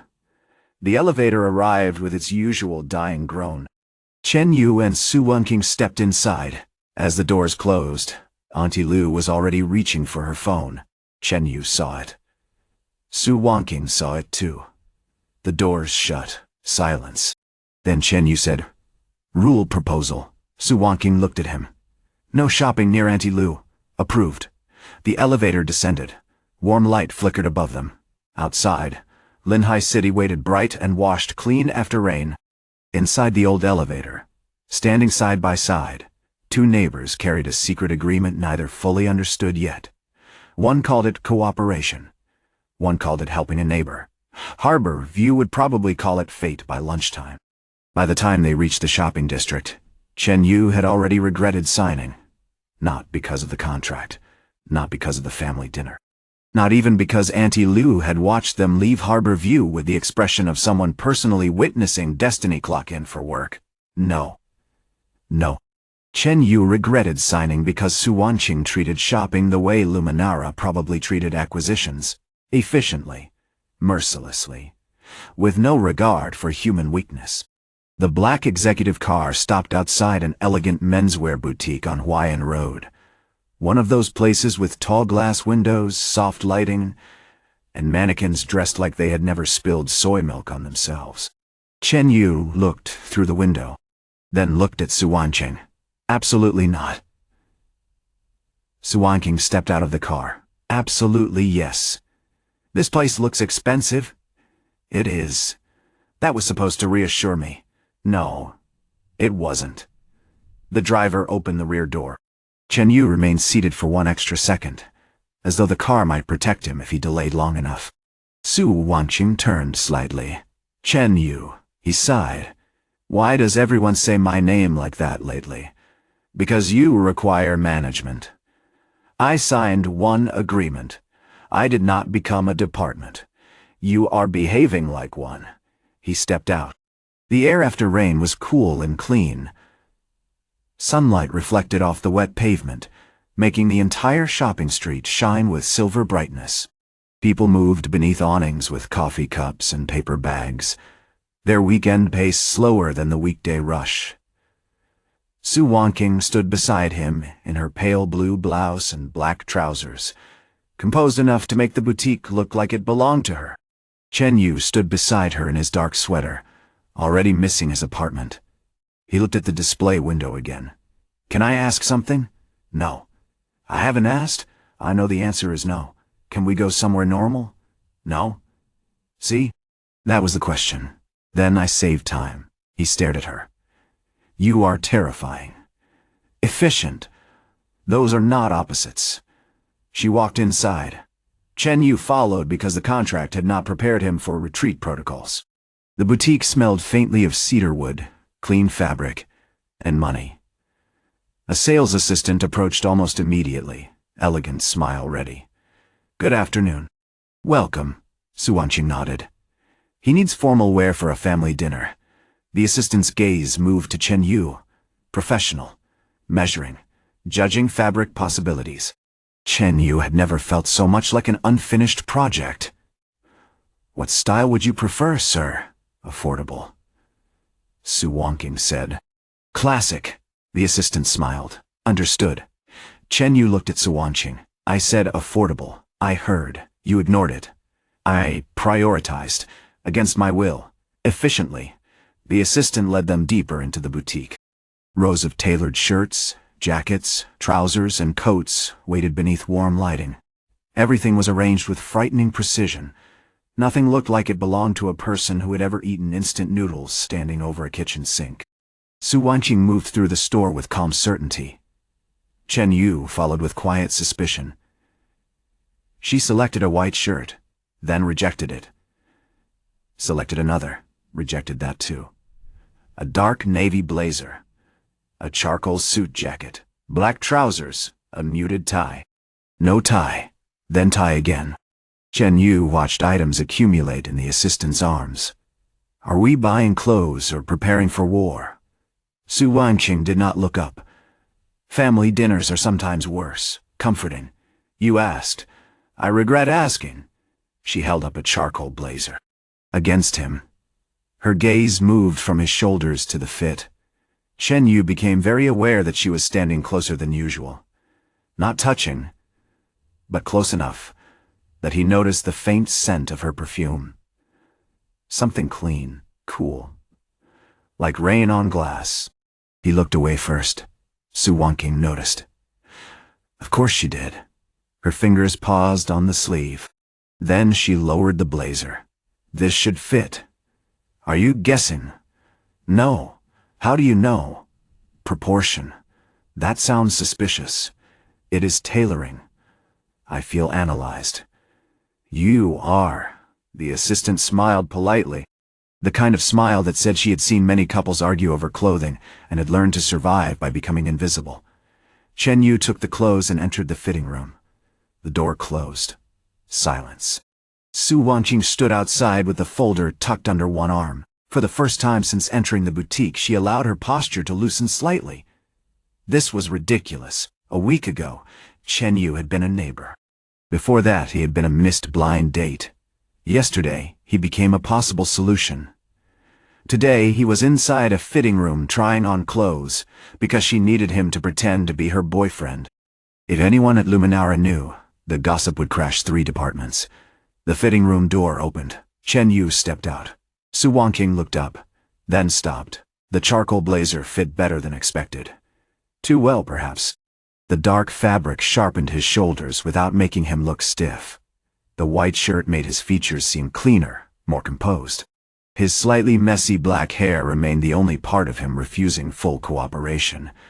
But somehow, that made the outfit work better. He did not look like a wealthy heir. He did not look like a polished socialite. He looked like Chen Yu, only quieter, sharper, still warm beneath the formal lines. Su Wanqing realized she had been silent for a little too long. Chen Yu noticed. "Of course. Bad? No. That sounded serious. It fits. That also sounded serious." The assistant smiled. "It suits you very well, sir." Chen Yu looked into the mirror. His expression became complicated. I look like someone about to sign something I don't understand. Su Wanqing regained control. You already did that. He turned. I signed your agreement. I understood at least half. Only half? The emotional clauses were unclear. Her fingers tightened around the folder. The assistant, sensing the air shift, moved away to prepare another size. Chen Yu looked at himself again. Is this necessary? For Yunhai Pavilion, yes. Your family judges clothes? My family judges everything. The answer was calm. Chen Yu turned his head slightly. Su Wanqing stood behind him in the mirror, elegant and composed, her expression unreadable. But the sentence had carried weight. He heard it. He did not push. Instead, he adjusted the cuff awkwardly. Then I should at least not embarrass you. Su Wanqing looked at him through the mirror. You won't. The answer came faster than expected. Chen Yu paused. She did too. For a second, both looked at each other in the mirror rather than directly. The space felt safer that way. Then Chen Yu smiled faintly. That's confidence. No. Her voice softened by a fraction. That's observation. The assistant returned with another shirt. The moment ended. Chen Yu spent the next hour learning that clothes had more categories than he believed humanity needed. Dress shirts, casual shirts. Shirts that looked exactly like other shirts but cost more because of invisible dignity. Su Wanqing rejected most of them. Chen Yu questioned all of them.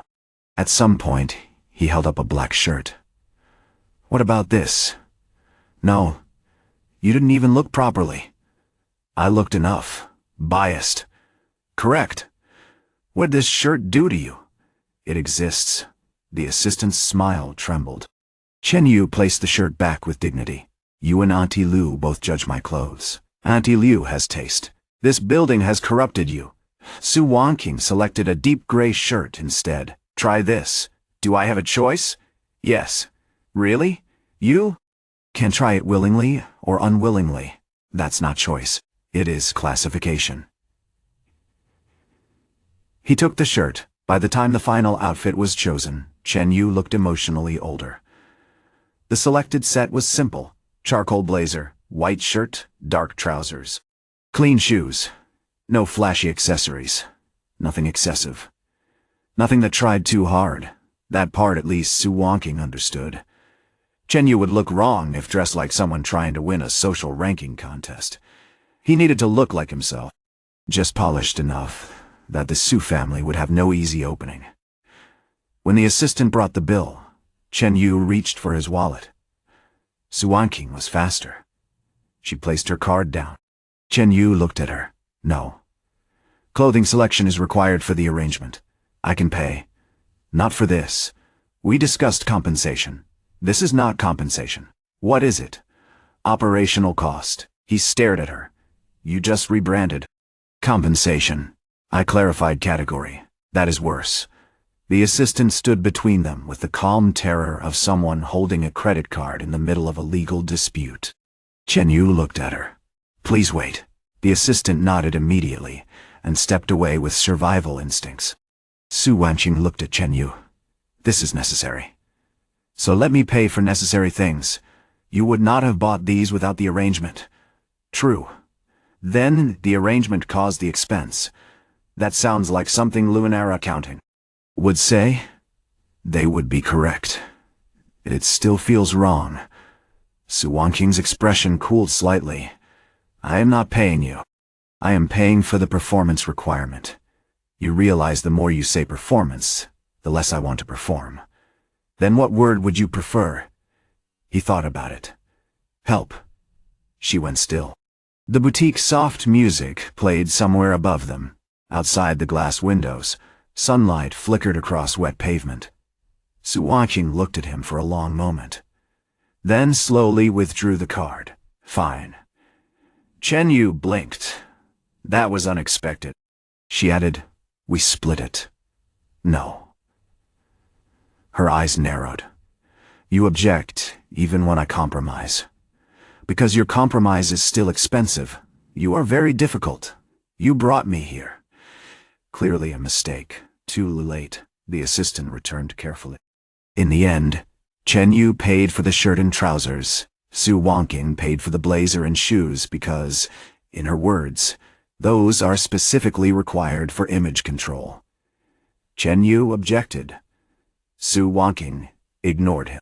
The compromise satisfied neither of them, which meant it was probably fair. When they stepped back onto the street, the afternoon had brightened.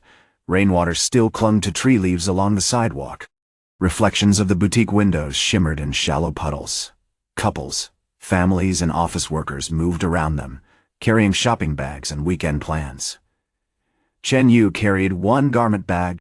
Su Wenqing carried nothing, because the boutique had insisted on having everything sent to Harbor View. Chen Yu found this unreasonable. Su Wangqing called it service. They walked under the awning side by side. For a few minutes, neither spoke.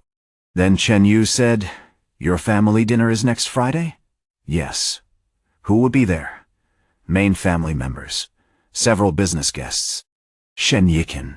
The name from Breakfast." "Yes." "Former boyfriend?" "No." "Suitor?" "Something like that." "That sounds unpleasant." "It is." "Does he know you don't want him?" "Yes." "Then and why come?" "Because some people think persistence is proof." "Of sincerity." Chen Yu's expression changed. "Not much, but enough." "That is not sincerity." Su Wangqing looked ahead. "I know." They reached a small cafe at the corner. The windows were fogged slightly from inside warmth. Fresh bread lined the display. Coffee machines hissed behind the counter. The scent drifted out each time someone opened the door. Chen Yu slowed. Su Wangqing noticed. Hungry? No.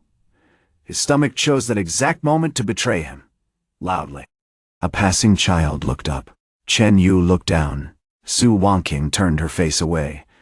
Her shoulders remained perfectly still. Too still. He sighed.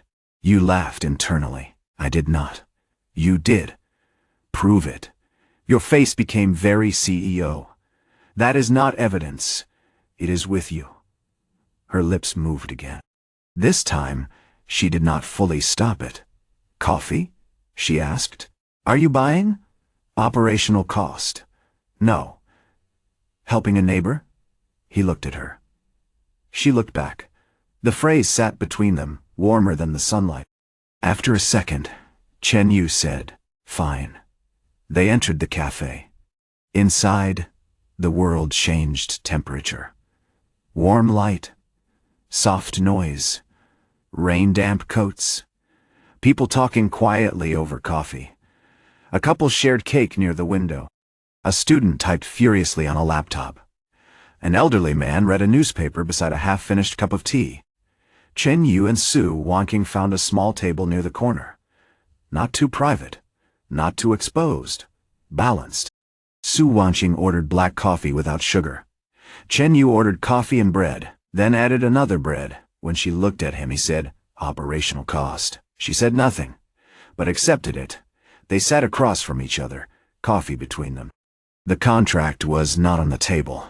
The family dinner was not on the table. For a moment, they were simply two neighbors taking shelter in a cafe after shopping. It should have felt normal. It did not, because now there was an agreement. Because now there were rules. Because now every ordinary act could be mistaken for practice. Chen Yu tore the bread in half and pushed one piece toward her. Su Wangqing looked at it. I have coffee. Coffee is not food. Her gaze lifted. He paused. Then realized what he had said. My mother has infected me. She is correct. Do not encourage her. Su Wangqing picked up the bread. A small victory. They ate quietly, outside the window. The street moved in slow weekend rhythm. Inside, soft light touched the edge of Su Wangqing's face, making her cold expression seem less distant. Chen Yu looked away before he watched too long. Su Wangqing noticed. Again. She always noticed, but this time, she did not ask. Instead, she said, We need to discuss behavior. Chen Yu almost choked on coffee. What behavior? For Friday. That word sounds worse in this context. She ignored him. My family will observe everything. Like Auntie Liu. Worse. I find that hard to believe. Auntie Liu wants to believe good things. My family wants to find weak points. Chen Yu's expression slowly settled. Then we don't give them any. Su Wanqing looked at him. His tone had changed. No longer joking, no longer deflecting, just calm. Steady. For some reason that made her fingers pause around the coffee cup. We? She asked. He seemed to realize the word at the same time. Then shrugged. I signed. You said you were still considering. I signed after considering. You did not say yes. I thought the signature was strong evidence. She looked at him for a long moment. Then you're agreeing? Yes. The answer came. Simply. No drama. No negotiation. No grand declaration. Yes. Su Wanqing lowered her gaze to the coffee. The word settled somewhere it should not. Chen Yu continued. Still no money. Her eyes returned to him. You're ruining the moment? There was a moment? No. Then I ruined nothing. She stared at him. He smiled faintly.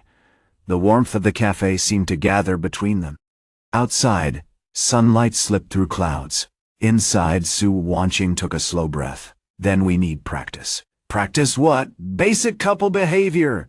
The silence that followed was long enough for the coffee machine to hiss twice. Chen Yu looked at her. Su Wanqing. Yes? Have you ever dated anyone? Her expression became cold. Very cold. That answered the question. Chen Yu leaned back. I apologize. You should. But that means I'm right. You are becoming less useful. No, this is very useful information. It is irrelevant. It is extremely relevant. You are asking me to pretend to be your boyfriend in front of people who judge everything. While you may not know how to pretend, Su Wanqing's fingers tightened around the cup. I can learn, of course. I am a fast learner, I'm sure. Why do you sound unconvinced? Because you looked at me this morning like a hostile witness when I said your sweater was not CEO enough. That was because your sweater was unsuitable. Couples do not evaluate each other like quarterly reports. Some should. He almost laughed. Maybe, but not in public. She looked away. For the first time all day, Su Wanqing looked genuinely uncertain. Not weak, not helpless, just outside familiar territory. This was not a boardroom. There were no metrics, no market reports, no legal framework that could perfectly simulate warmth. A relationship, even a fake one, required a kind of ease she had never needed to practice. Chen Yu saw it. And because he saw it, he softened his voice. We don't have to overdo it. She looked back. Then what do we do? Simple things, such as stand close enough that people don't think we're negotiating. Her gaze sharpened. How close? Closer than two business partners. Farther than Auntie Liu's imagination. That almost made her smile. Almost. He continued. Use names naturally. Don't call me Mr. Chen. I don't. Good. Do you call me Su Wanqing? Usually. Should you not? He paused. That was a dangerous question. Not because the answer was complicated. Because it was simple. If we're pretending, I probably shouldn't. Her eyes lowered slightly. Wanqing, the name left his mouth gently, testing the shape of it, not teasing. Not dramatic. Just quiet. Su Wanqing's fingers stilled around the coffee cup. She had heard her grandmother call her that all her life. Her family, too. Lin Xiaoyu sometimes, carefully. But from Chen Yu, it sounded different. Not intimate exactly. Not intimate exactly. Not yet. But closer than Miss Su. Closer than room 1608. Closer than neighbor. She looked at him. Again. Chen Yu blinked. What? Say it again. He stared at her. Why? I need to get used to it. Very logical. Very Su Wanqing. Also very dangerous. Chen Yu took a sip of coffee to buy time, then said, "Wanqing." The second time was worse. Not because he said it differently, because she was ready for it. She kept her expression still. Mostly. But something shifted behind her eyes. A small ripple beneath ice. Chen Yu saw it. He looked away first. "You'll survive. I know." "Good. What should I call you?" "Chen Yu is fine. Too formal." "Not necessarily. Couples don't use full names." "Some do. Do you know?" "Not professionally." She looked at him. He looked back. Then both realized how absurd the conversation had become. This time, Su Wanqing smiled. Briefly, clearly. It was gone in the next breath. But Chen Yu saw it.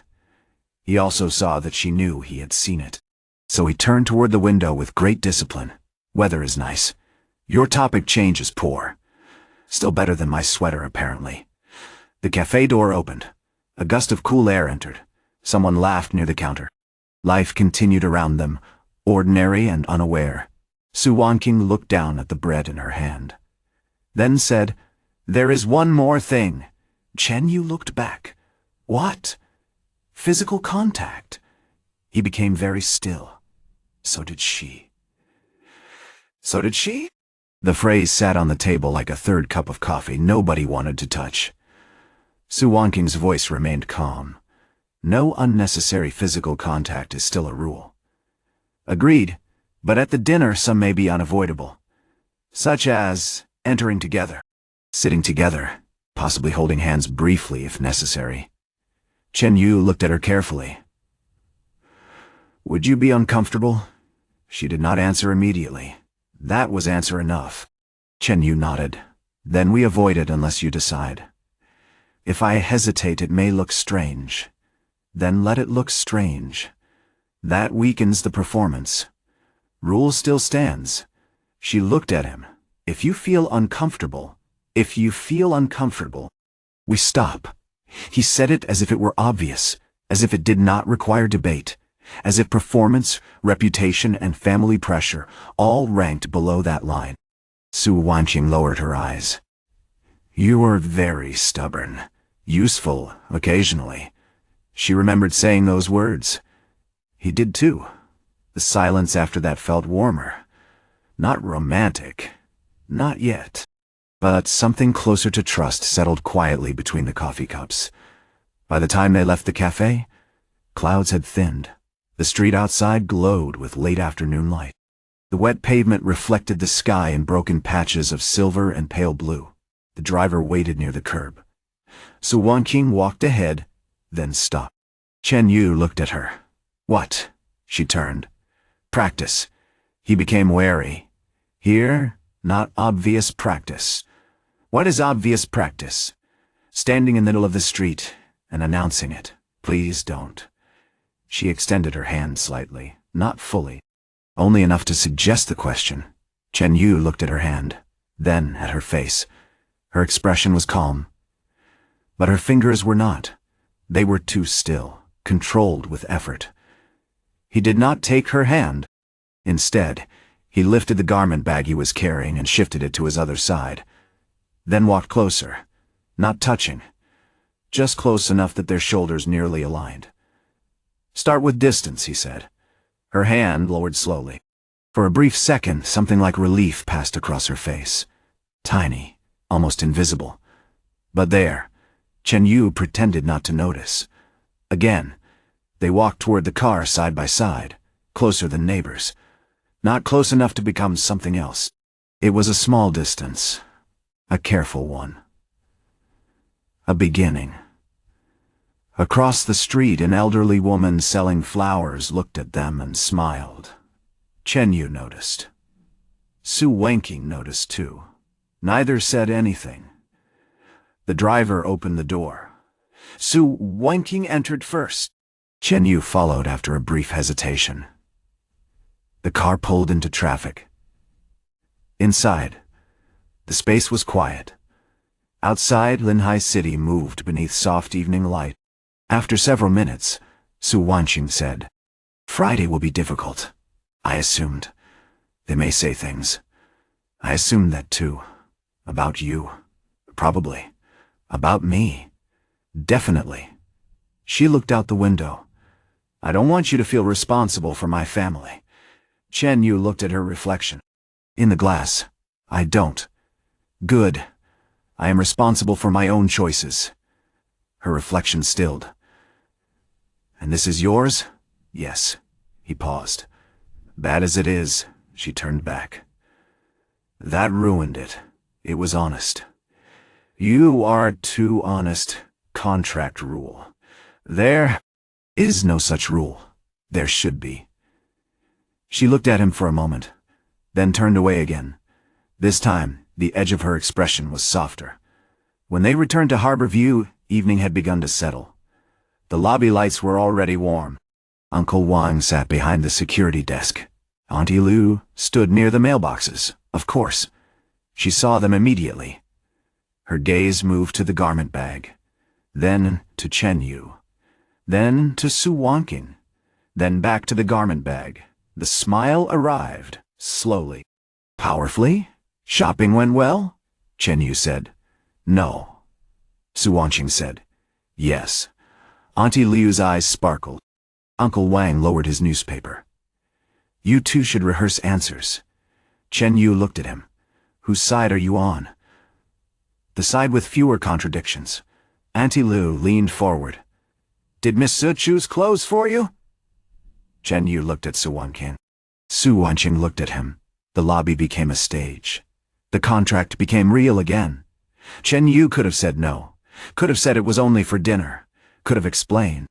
Instead, he lifted the garment bag slightly. She said my sweater was unsuitable. Auntie Lu nodded solemnly. Miss Su is right. Su Wanqing's lips moved, barely. Chen Yu noticed and looked at her. You're enjoying this. No. You are.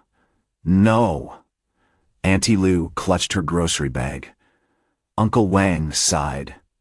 Too late, he said again. The elevator groaned open. Chen Yu and Su Wanqing entered together. As the doors began closing, Auntie Lu called out brightly, Xiao Chen, wear the new clothes next time. Let Auntie see. The door is shut. Chen Yu stared at the metal panels. I am moving, Su Wanqing said. You signed. Does the contract prevent relocation? It does not. Good. But moving would affect performance. You would write that. I might. The elevator rose. Warm light flickered overhead. For a moment, their reflections stood side by side in the worn metal doors. Not touching, not smiling, not shrilly a couple, but not entirely strangers. Not anymore. When they reached the 16th floor, the hallway was quiet. Room 1607 and room 1608 waited opposite each other. Chen Yu carried the garment bag. Su Wanqing carried the folder. They stopped at their doors. For the first time since signing the agreement, neither seemed to know how to end the day. Finally, Chen Yu said, Practice was strange. It was necessary. That too, you did well. He looked at her. Was that a compliment? Operational feedback, very romantic? Her expression chilled instantly. He laughed softly. Relax. Joke. I know. You didn't look like you knew. I was choosing not to respond. Efficient. Exactly. The hallway warmed around them. Then Su Wanqing's phone vibrated. She looked down. Grandma Su. She hesitated. Chen Yu saw it. Answer? No. The phone stopped. Then his phone vibrated. He looked down. Grandma Su. They stared at each other. Chen Yu answered. Grandma Su. The old woman's voice came through with suspicious cheer. Did shopping go well? Chen Yu slowly turned towards Su Wanqing. She closed her eyes. How do you know about shopping? Grandma Su laughed. I have friends. From somewhere far below. Auntie Liu had probably achieved greatness. Chen Yu said it went fine. Good. Is Wanqing beside you? Yes. Su Wangqing's eyes opened. Grandma Su's voice softened. "Tell her not to worry too much." Chen Yu paused. The words were unexpectedly gentle. Then Grandma Su added, "Also tell her not to stand too far from you on Friday. Her family will notice." The gentleness vanished. Chen Yu looked at Su Wangqing. Su Wangqing looked at the ceiling. "Good night, Grandma Su." "Good night, good child." The call ended. Silence. Then Chen Yu said, "Your grandmother says not to stand too far." Su Wangqing's expression was cold enough to freeze the hallway light. "I heard, of course. Do not repeat it." "Noted." For a moment, they stood across from each other. Then Chen Yu said, "We'll figure it out." The words were simple, not dramatic, not sweet, but they landed with steady weight. "We." Again. Su Wangqing looked at him. The fake agreement had begun as a solution. A defensive measure. A way to survive one family dinner. But somewhere between the boutique, the cafe, the awkward practice, and Auntie Lu's glowing eyes, it had become something with momentum, something she could no longer fully control. Something he had chosen. She nodded. "Good night, Chen Yu." No Mr. Chen, no neighbor. Just his name. Chen Yu noticed. He smiled faintly. "Good night, Wangqing." Her fingers tightened around the folder. The name landed differently in the hallway than it had in the cafe. Closer. Softer. More dangerous. She entered room 1608 before her expression could betray her. Chen Yu remained outside for 1 second longer, then entered room 1607.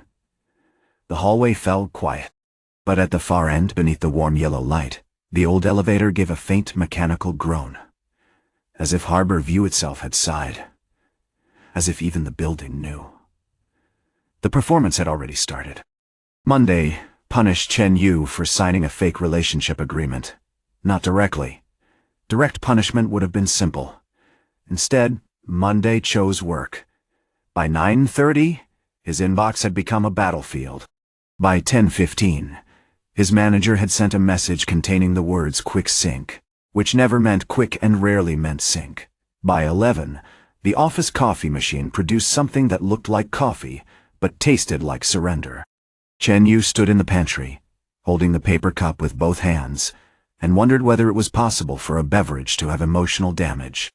His colleague from the next department walked in, took one look at the coffee machine, and silently turned around. Wise man. Chen Yu lifted the cup anyway. He had survived Grandma Su, Auntie Liu, a clothing boutique, and the phrase relationship cooperation agreement. He could survive this. Probably. His phone vibrated in his pocket. For one brief moment, he felt fear.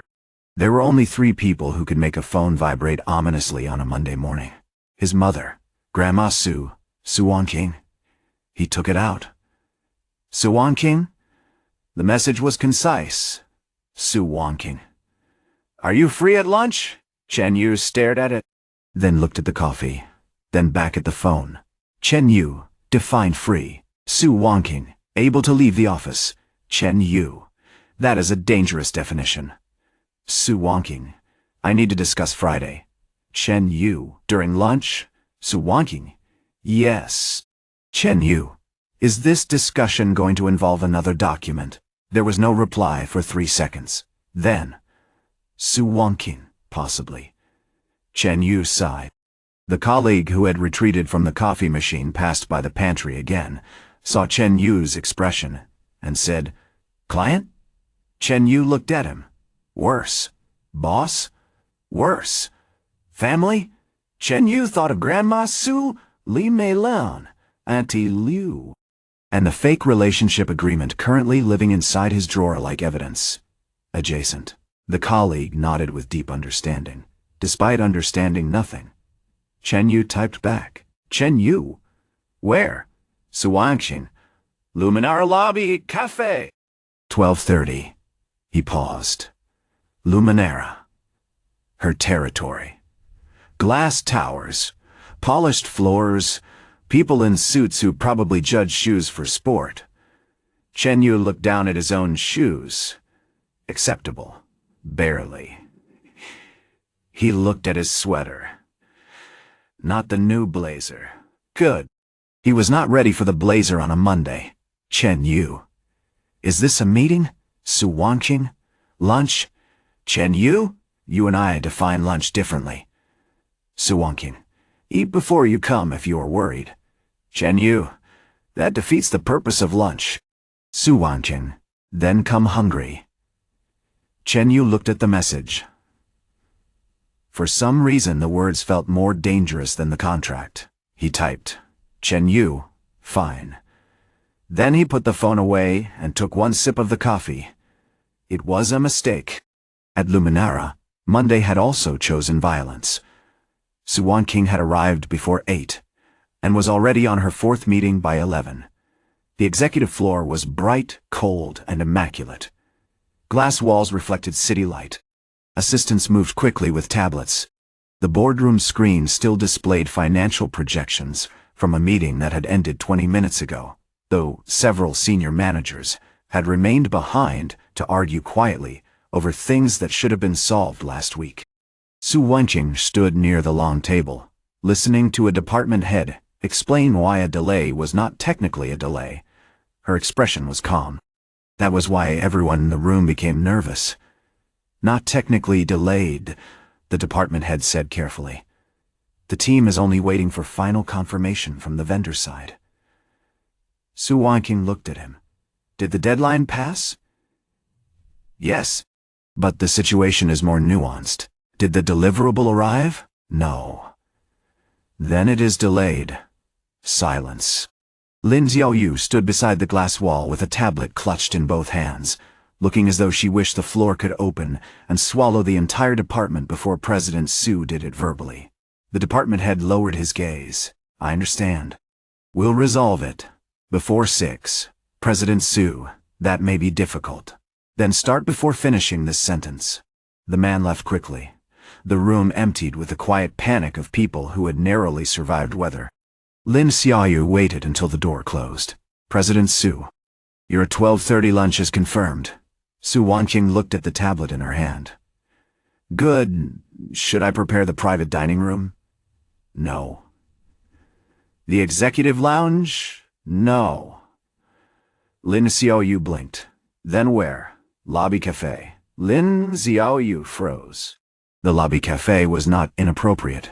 It was clean, tasteful, and located inside Luminara's ground floor. But President Su did not meet people there. President Su met investors in boardrooms, partners in private lounges, executives in glass-walled conference rooms, and trouble wherever it appeared. She did not have lunch in the lobby cafe, especially not with a man. Lin Xiaoyu's professional expression wavered. Understood. Su Wanqing glanced at her. Say what you are thinking. Lin Xiaoyu immediately straightened. I am thinking nothing. That is false.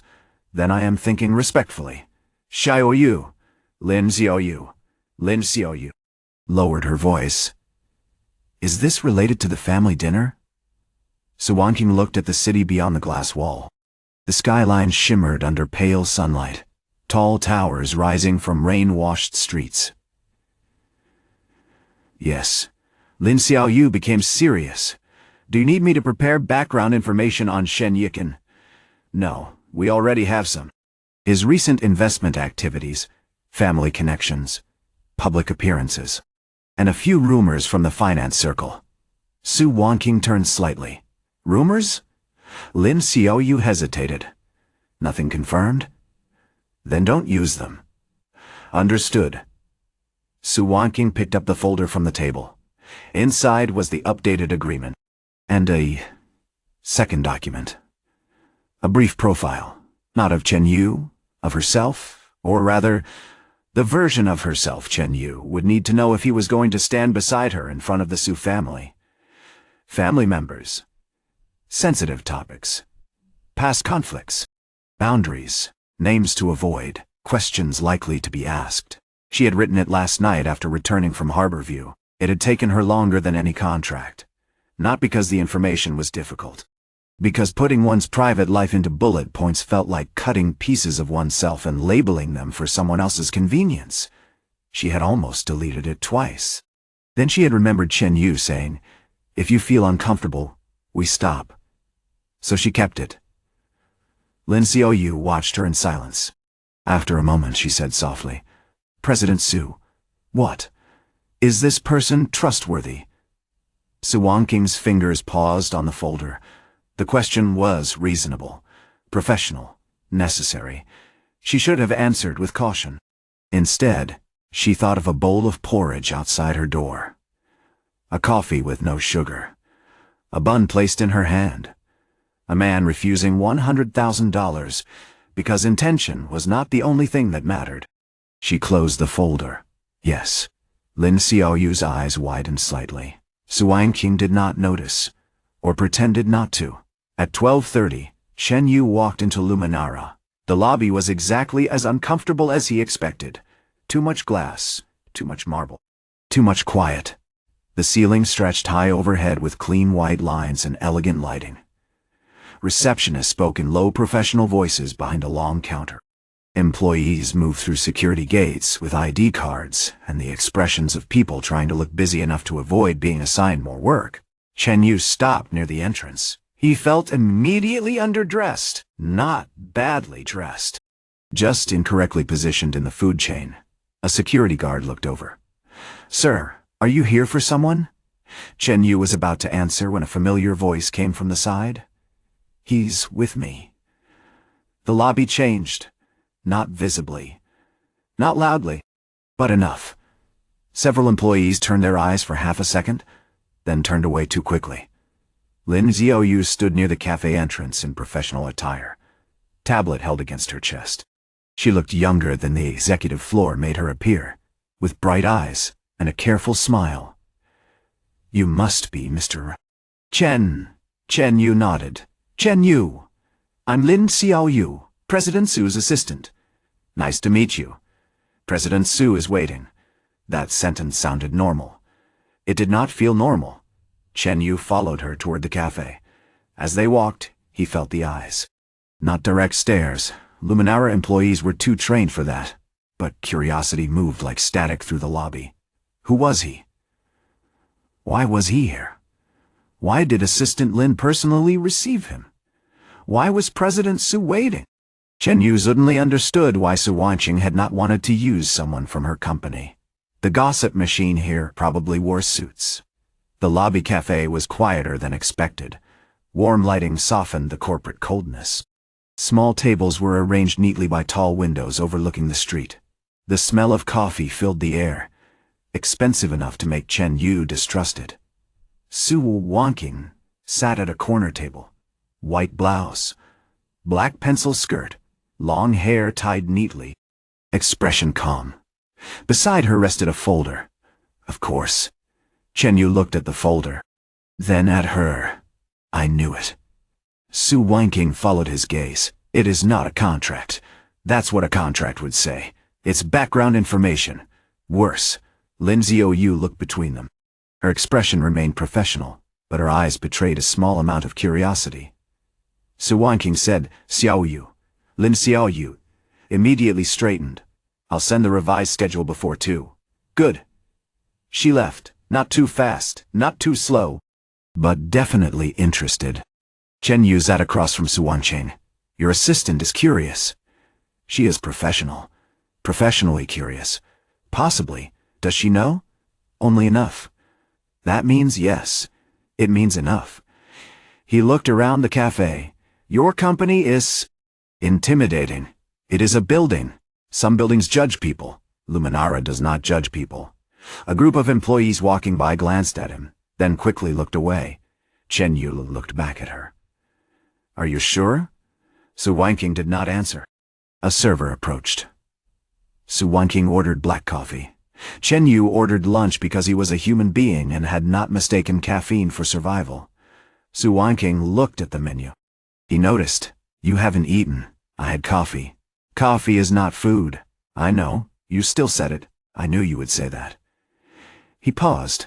"Are you using my mother's words against yourself now?" "Possibly. He looked at the server. Add one sandwich. Su Wanqing's gaze sharpened. I didn't order that. I did. For yourself? For the table. Chen Yu. Su Wanqing. The server looked down at the order pad as if it contained urgent scripture. Su Wanqing stared at Chen Yu for 1 second longer, then looked away. Fine. The server retreated with relief. Chen Yu smiled faintly. You accepted quickly. I'm conserving energy. Good strategy. For Friday, the atmosphere shifted. There it was. Friday. Family dinner. Yunhai Pavilion. Shen Yikin. The folder between them seemed to grow heavier. Su Wanqing opened it and slid several pages across the table. Chen Yu did not pick them up immediately. What is this? My family background. His hand paused. The words were quiet, but not easy. He looked at her. She sat perfectly straight, expression composed, fingers resting near the folder edge, too still. He had learned that sign. Do I need all of it? Not all. Then why give it? Because they will ask questions. I can say I don't know. That would expose us. Maybe a boyfriend doesn't need to know everything. Her fingers moved slightly. Mine would be expected to. There it was. Not expectation from her. Expectation from him. Chen Yu picked up the pages. They were organized with almost painful precision. Su family main members. Possible questions. Topics to avoid. Shen Yushin. Her parents. Grandma Su. Public identity. Luminara. Past engagement rumors denied. Business pressure. Health. Meals. Marriage. He read quietly. The cafe noise seemed to fade around them. Every line was practical. Every line was controlled.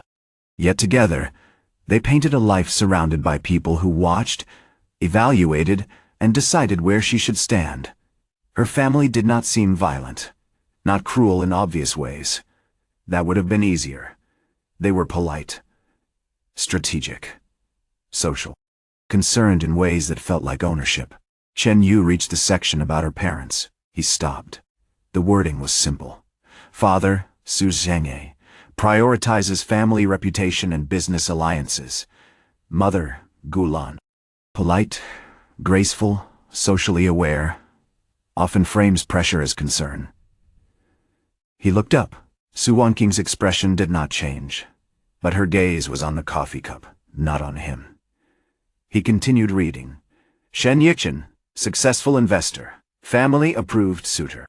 Persistent, polished, not directly hostile in public, likely to frame himself as a reasonable choice. Chen Yu placed the page down. He's practiced. Su Wanqing looked up. Yes. Not the kind who makes obvious mistakes. No. That is annoying. Very. Their food arrived. The sandwich was placed between them. Su Wanqing did not touch it. Chen Yu tore it in half and pushed one side toward her. She looked at it. He said nothing. After a moment, she picked it up. Small victory. They ate in silence for a while. Then Chen Yu said, Your family will ask how we started. Yes, what do we say? We live next door. That sounds like the beginning of a rumor. It is true. Too true. Truth is easier to maintain. Good point. He leaned back slightly. So we say we became back slightly. So we say we became familiar as neighbors. Yes. Cup noodles. No. Porridge. No. Elevator jokes. Absolutely not. Then what did we do as neighbors? Su Wanqing paused. The question was practical. The answer was unexpectedly difficult. The answer was unexpectedly difficult. Because the real answer was small. Too small for a family dinner. He noticed she did not eat. He left porridge. She returned a bowl. He bought coffee. She accepted bread. They stood in hallways, elevators, lobbies, and cafes, saying ordinary things that somehow stayed. How did one turn that into a performance? Chen Yu seemed to understand. He tapped the table lightly. We don't need details. She looked at him. We say it happened naturally. Naturally? Yes, my family may not believe that. Why? Because I don't seem like someone who does things naturally. Chen Yu looked at her. For a moment, his gaze was quieter than usual. Then he said, "You do." Su Wangqing stilled. He continued before she could respond. "Not in meetings, probably, not in boardrooms. Definitely not when holding a folder." Her eyes narrowed slightly. "But sometimes," he said, "you do." The cafe around them became too warm. Su Wangqing lowered her gaze to the sandwich. "Give examples." "No." "Why?" "Because if I list them, you'll stop doing them." She looked up. He was drinking coffee, as if he had not just said something dangerously observant. That was his worst habit. Saying things that entered quietly and refused to leave. She took one bite of the sandwich, then said, "You are becoming troublesome. I've been told. By your mother, mostly. She is still correct." He smiled. The tension loosened. A little. Then Chen Yu returned to the papers. "Names." "What? I should know how to address them." Su Wangqing nodded. She guided him through the family structure. Father, mother, 2 uncles, 1 aunt, a cousin who enjoyed watching disasters from safe distance, several elders who believed marriage was a public performance. Chen Yu listened carefully, not casually, not impatiently.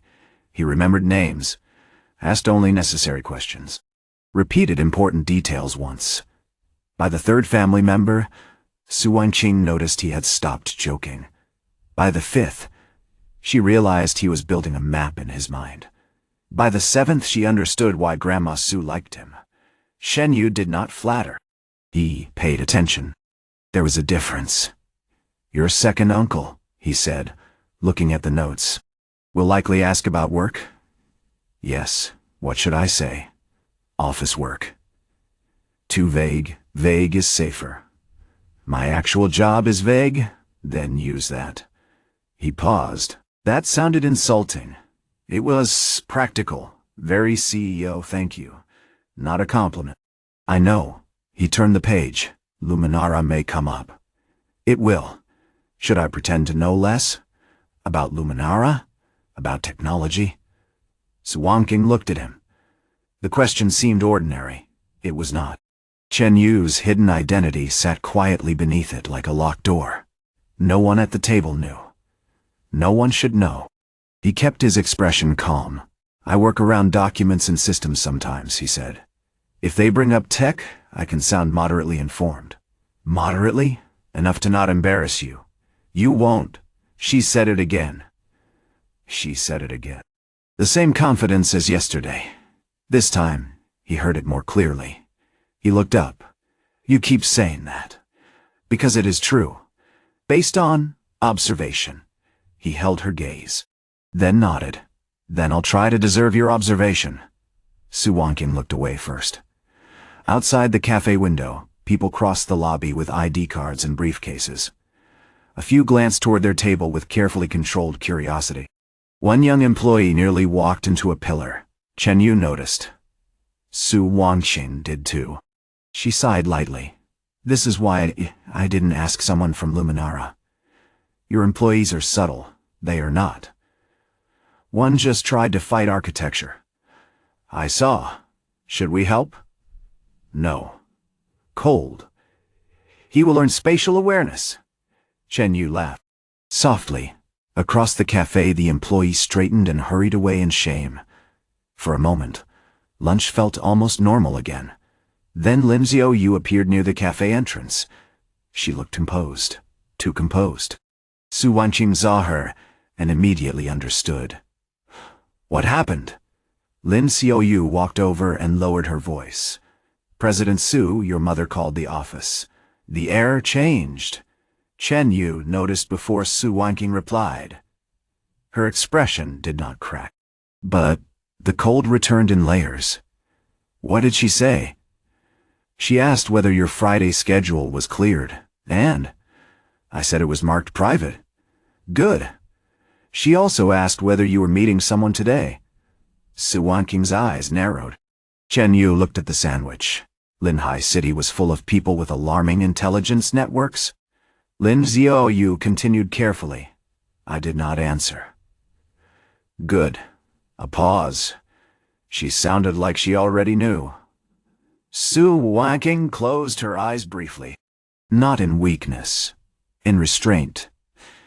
Thank you, Xiaoyu. Lin Xiaoyu nodded. Then her gaze flicked once toward Chen Yu. Only once. Professional. Curious. Maybe slightly approving. She left. Chen Yu waited until she was gone. Your family works fast. They always have. Do they know about me? Not officially. That's a terrifying sentence. It should be. Should I be worried? Yes. Honest. You requested that. I regret it. Su Wanqing picked up the coffee. Her fingers were calm again. Too calm. Chen Yu looked at the profile papers. Then at her. Does your mother know Grandma Su is involved? Probably. Does she approve? Of Grandma's methods? No. Of Shen Yiken? Yes. Of you choosing for yourself. The question slipped out. Not sharp, but direct. Su Wanqing did not answer. That was enough. Chen Yu lowered his gaze. I'm sorry. No need. I asked too much. You asked what was relevant. Still, the quiet after that felt different, less comedic. More real. Su Wanqing looked at the half-eaten sandwich. For some reason, she thought of room 1607, his small table, his instant coffee. The contract with 2 handwritten rules. If either party feels uncomfortable, the arrangement stops immediately.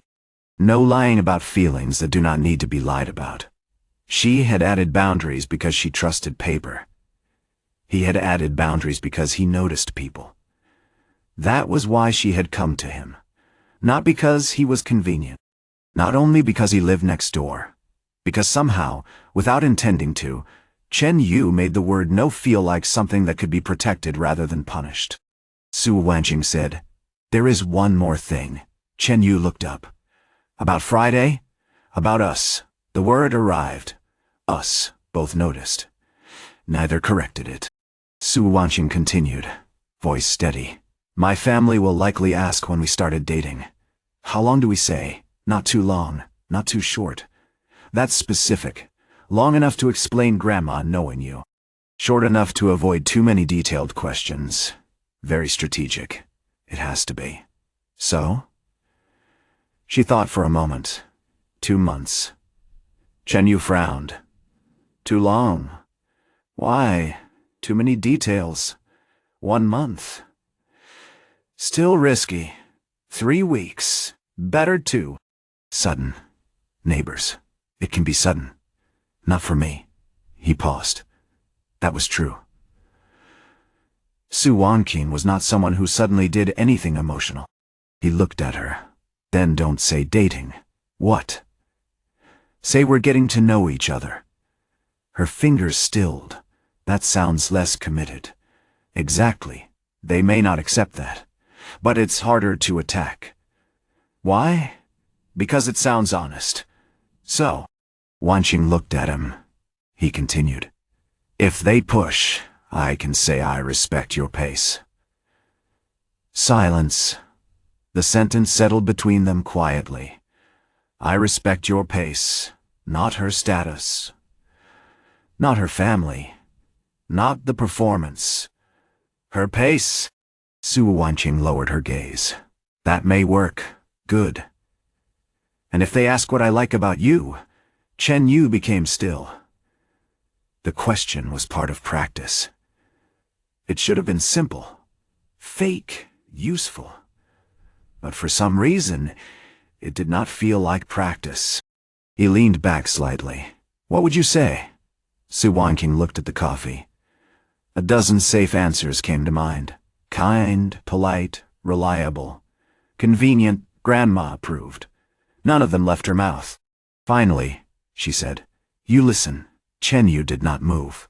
She kept her gaze on the cup. You don't force answers when someone does not want to give them. The cafe noise seemed to fade. Chen Yu's fingers rested against the edge of the table. After a moment, he said quietly, That sounds real. It is allowed, according to your rule. Fake the label, not everything else. He remembered the line. So did she. Chen Yu looked down with a faint smile. Then I won't object. What about you? If they ask, yes. He thought for a moment. Su Wanqing waited. Too still again. He could have teased her. Could have said you buy expensive clothes efficiently. Could have said you feed me against my will. Could have chosen something harmless. Instead he said, "You're colder than you are cruel." Su Wanqing's gaze lifted. That answer was not one she expected. Chen Yu continued, "Most people mix those up." She stared at him. He looked at the coffee cup rather than her. "You're direct. Defensive. Sometimes terrifying. That sounds terrible." "It isn't finished." She fell silent. He said, "But you don't hurt people for fun. You don't use weakness when you notice it. And you hate owing others because you understand the cost of being trapped by someone else's kindness." The words were quiet. Too quiet for a lobby cafe. Too precise for practice. Su Wanqing's throat tightened slightly. Chen Yu finally looked at her. "If they ask what I like, I'll probably say you are worth understanding." For several seconds, she forgot how to respond. Not because the answer sounded romantic. It was worse than romantic. It sounded seen. And being seen was far more dangerous than being admired. The sandwich remained unfinished. The coffee cooled. Somewhere in Luminara's lobby, footsteps passed over polished marble. Su Wanqing lowered her eyes. "You should not say that at the dinner." Chen Yu nodded. "Too much? Too much? Then I'll say you are responsible and hardworking. That sounds like a performance review. Your family might appreciate it." "They family might appreciate it." "Might. Tragic." This time she did smile. Small, brief, but real. He looked away first. Lunch ended shortly after. Su Wanqing gathered the papers. Chen Yu helped stack them without thinking. Their hands almost touched over the folder. Almost. Both paused. Then both withdrew. Too quickly. The awkwardness was immediate. And mutual. Chen Yu cleared his throat. No unnecessary physical contact. Su Wanqing's expression became very composed. Correct. Rule followed. Good. Excellent cooperation. Do not make this worse. He smiled. She did not. But her eyes were less cold than before. At the lobby entrance, Lin Xiaoyu waited with Su Wanqing's next schedule.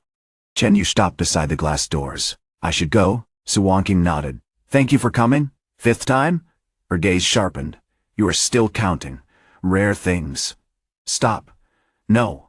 Lin Xiaoyu looked down at the tablet with heroic professionalism.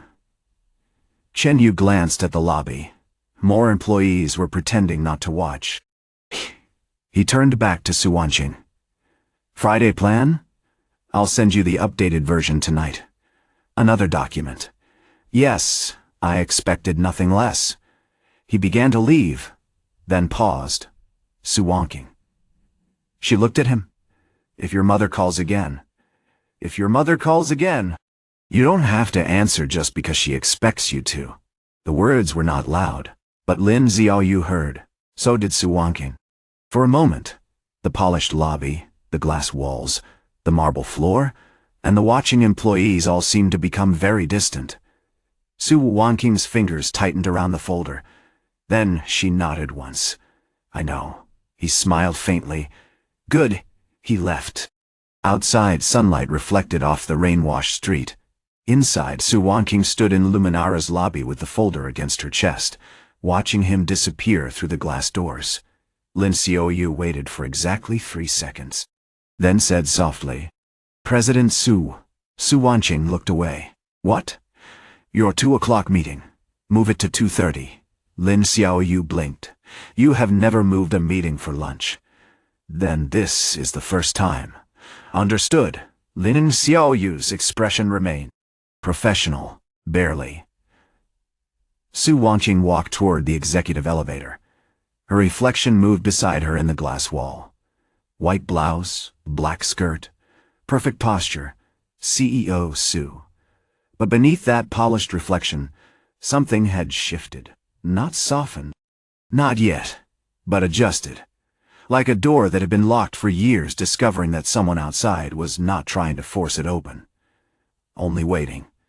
That evening, when Chen Yu returned to Harborview, Auntie Liu was waiting near the mailboxes. Of course, he had not even fully stepped into the lobby before she smiled. Xiao Chen? Chen Yu stopped. Auntie Liu. Work late? Normal? Had lunch? Yes. With who? The question was too fast, too casual, too prepared. Chen Yu looked at Uncle Wang. Uncle Wang sat behind the security desk, newspaper raised. He offered no help. Coward. Chen Yu looked back at Auntie Liu. With a friend. Auntie Liu's eyes brightened. Friend? Yes? Female friend? Chen Yu sighed. Good night. He walked toward the elevator. Auntie Liu followed 2 steps. Was Miss Su also having lunch? He pressed the elevator button. Auntie Liu. What? Do you have cameras in Luminera? No. The answer came too quickly. He turned. She smiled. Friends have eyes. Uncle Wang lowered the newspaper. Liu. What? I didn't say which friends. The elevator arrived. Chen Yu stepped inside with the dignity of a man escaping trial. Just before the doors closed, Auntie Liu called, Where are the new clothes on Friday? The doors shut. Chen Yu stood alone in the elevator, then slowly looked up. The old machine groaned. You too? The elevator did not answer. But it sounded guilty. When he reached the 16th floor, room 1608's door was closed. Light showed beneath it. Chen Yu paused outside room 167. Then his phone vibrated. Su Wanking. Su Wanking. I sent the updated plan. Chen Yu opened it. A document, of course. Then another message followed. Su Wanqing. Also, thank you for lunch. He stared at the message. 6th time. He was about to type that, then paused. Instead, he wrote, Chen Yu, eat dinner. A minute passed. Then, Su Wanqing, you first. He looked at the message, then laughed softly in the quiet hallway. Not loud, not enough for anyone to hear, except perhaps the old elevator. Across the hallway, inside room 1608, Su Wanqing looked at his reply and placed her phone down beside an unopened report. For once, she did not open the report immediately. She walked to the kitchen instead. Small everyday moments mattered more than grand gestures. Neither of them knew yet how much that would cost them, or how much it would save. Tuesday morning arrived with blue sky. Chen Yu did not trust it. After several days of rain, Linhai City looked too clean, too bright, too willing to pretend that nothing complicated had happened between neighboring apartment doors. Sunlight fell through the window of room 1607 and landed directly on the garment bag hanging from the back of his chair. The charcoal blazer waited there, silent, expensive, accusatory. Chen Yu stood in front of it with a toothbrush in his mouth, and the expression of a man being judged by fabric. His phone vibrated on the sink counter. He looked down. Su Wanqing. Su Wanqing. Did you read the updated plan? Chen Yu rinsed his mouth, dried his hand, and typed back. Chen Yu, good morning to you, too. A moment later. Su Wanqing. Did you read it? Chen Yu looked toward the living room, where his laptop still displayed the document she had sent last night. Updated Friday dinner, coordination plan. Version 2. He had read it, then read it again, then wondered why a fake relationship needed version control. Chen Yu, I read it. Su Wanqing, comments. Chen Yu, too many. Su Wanqing. Chen Yu, this is starting to feel like work. Su Wanqing, it is preparation. Chen Yu, that is what work calls itself. There was no reply for several seconds. Then, Su Wanqing, eat breakfast. Chen Yu stared at the message, then smiled despite himself. Chen Yu, You first. Across the hallway inside room 1608, Su Wanqing stood by her dining table with her phone in one hand and a piece of toast in the other. The toast had been eaten halfway. She looked at it, then at Chen Yu's reply. For a moment, her expression remained perfectly calm. Then she took a photo of the toast and sent it. Su Wanqing. Done. Chen Yu's reply came almost instantly. Chen Yu. That's evidence, not breakfast. Su Wanqing paused. Then, very quietly, she almost laughed. The sound did not fully escape, but it came close enough that the apartment seemed to notice. Her laptop waited open on the table. Reports were arranged beside it. The Friday dinner plan sat on the screen, full of notes, revisions, family names, likely questions, and behavior guidelines. It should have felt efficient. Instead, the entire thing had begun to feel like a strange, shared project. Not a contract anymore. Not quite. A rehearsal for surviving something neither of them wanted to face alone. Her phone vibrated again. Chen Yu. Add egg. Su Wanqing looked at the toast, then at the kitchen, then back at the phone. For several seconds she considered ignoring him. Then she walked to the refrigerator. This, she decided, was not obedience. It was nutritional adjustment. At Luminara, the day moved with its usual cold speed. Meetings. Reports. Approvals. Calls. Calls. By 10:30, Su Wanqing had already declined 2 unnecessary discussions, corrected 3 inaccurate assumptions, and informed a vice president that optimistic projection was not a financial strategy. Lin Xiaoyu followed her through the executive corridor with a tablet, trying to keep up. President Su, the board secretary, confirmed the Thursday review meeting. Move it to morning. Friday? No. Lin Xiaoyu paused. Right. Friday evening is private. Su Wanqing looked at her. Lin Xiaoyu immediately lowered her gaze to the tablet. Morning it is. They entered Su Wanqing's office. The space was immaculate. Floor-to-ceiling windows. Black executive desk. Silver-gray shelves. City skyline beyond the glass. Everything polished, cold, and perfectly controlled. Su Wanqing placed her phone on the desk. It vibrated immediately. Grandma Su. She did not answer. A message appeared. Grandma Su. Did Chen Yu eat breakfast? Su Wanqing stared at the screen. Lin Xiaoyu, who accidentally saw the sender name but not the message, wisely pretended to study the tablet. Another message arrived. Grandma Su, did you eat breakfast? A third. Grandma Su, do not lie. I know your tone even through text. Su Wanqing turned the phone face down. Lin Xiaoyu whispered. Grandma Su? Yes. Should I prepare anything? No. For Friday? No. For surviving, Grandma Su? Su Wanqing looked at her. Lin Xiaoyu froze. Then said, I meant schedule-wise. Su Wanqing sat behind her desk. Cancel my last meeting today. Lin Xiaoyu blinked. President Su, I need time. To rest? No. A pause. To revise the plan. Lin Xiaoyu's expression became complicated. This was still technically work, but somehow also not. Understood. At noon, Chen Yu's workday collapsed exactly as expected. A manager placed a stack of documents on his desk and said, This shouldn't take long. Chen Yu looked at the stack, then looked at the manager. That's what people say before it takes long. The manager laughed like Chen Yu had made a joke. He had not. By 1, his lunch had become cold.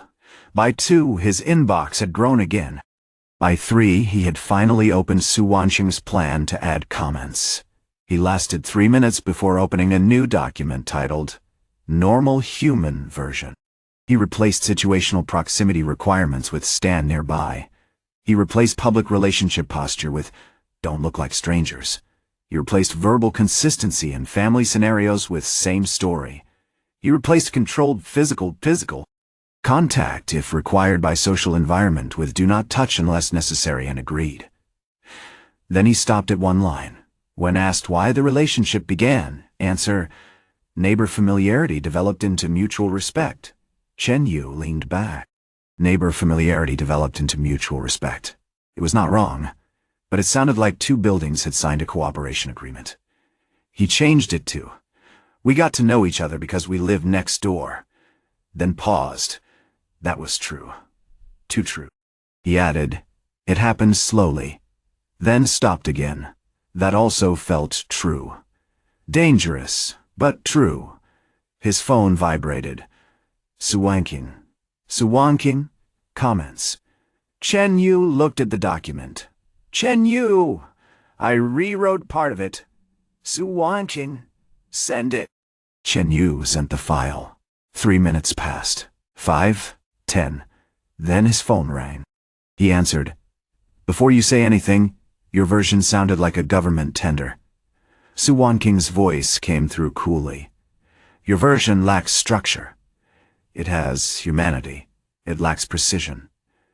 Humanity often does. There was a pause. Then she said, You changed the relationship origin. Yes. Why? Because no real couple says neighbor familiarity developed into mutual respect. Another pause. Some might. People in your boardroom might. That was unnecessary. Accurate, though. He heard, though. The faintest breath on the other end. Not quite amusement, but close. Su Wanqing said, It happened slowly. What? Your line. Yes, it is vague. It is useful. How? If they push for details, we can choose which ones to give. And if they ask directly, then we say we didn't notice at first. Silence. In her office, Su Wanqing stood by the window, phone to her ear, looking down at the city. The line had sounded harmless when he said it. We didn't notice at first, but for some reason it settled under her skin, because that was the problem. Wasn't it? The porridge, the coffee, the bread, the hallway, the elevator, the messages about dinner. Each small moment had been easy to dismiss when taken alone. Together, they had become something difficult to name. And perhaps neither of them had noticed when the distance changed. She held the phone a little tighter. That may work, she said. High praise, moderate praise. I'll take it. A knock sounded on her office door. Lin Xiaoyu entered quietly and froze when she realized President Su was on a personal call. Su Wanqing looked at her. Lin Xiaoyu mouthed silently. Mrs. Gu. Su Wanqing's expression cool. Chen Yu heard the silence change. Something happened? My mother is here. His voice became quieter. At Luminara? Yes. Do you need to go? Yes. A pause. Then Chen Yu said, Remember what I said. She looked at the city outside. You have said many things. If you don't want to answer, don't answer just because she expects you to. Su Wanqing did not speak. Lin Xiaoyu stood near the door, watching her carefully. After a moment, Su Wanqing said, I'll call you later. Eat dinner. You first. The call ended. Su Wanqing placed the phone on the desk. For several seconds, she stood still. Then she turned. Bring her in. Lin Xiaoyu nodded and left.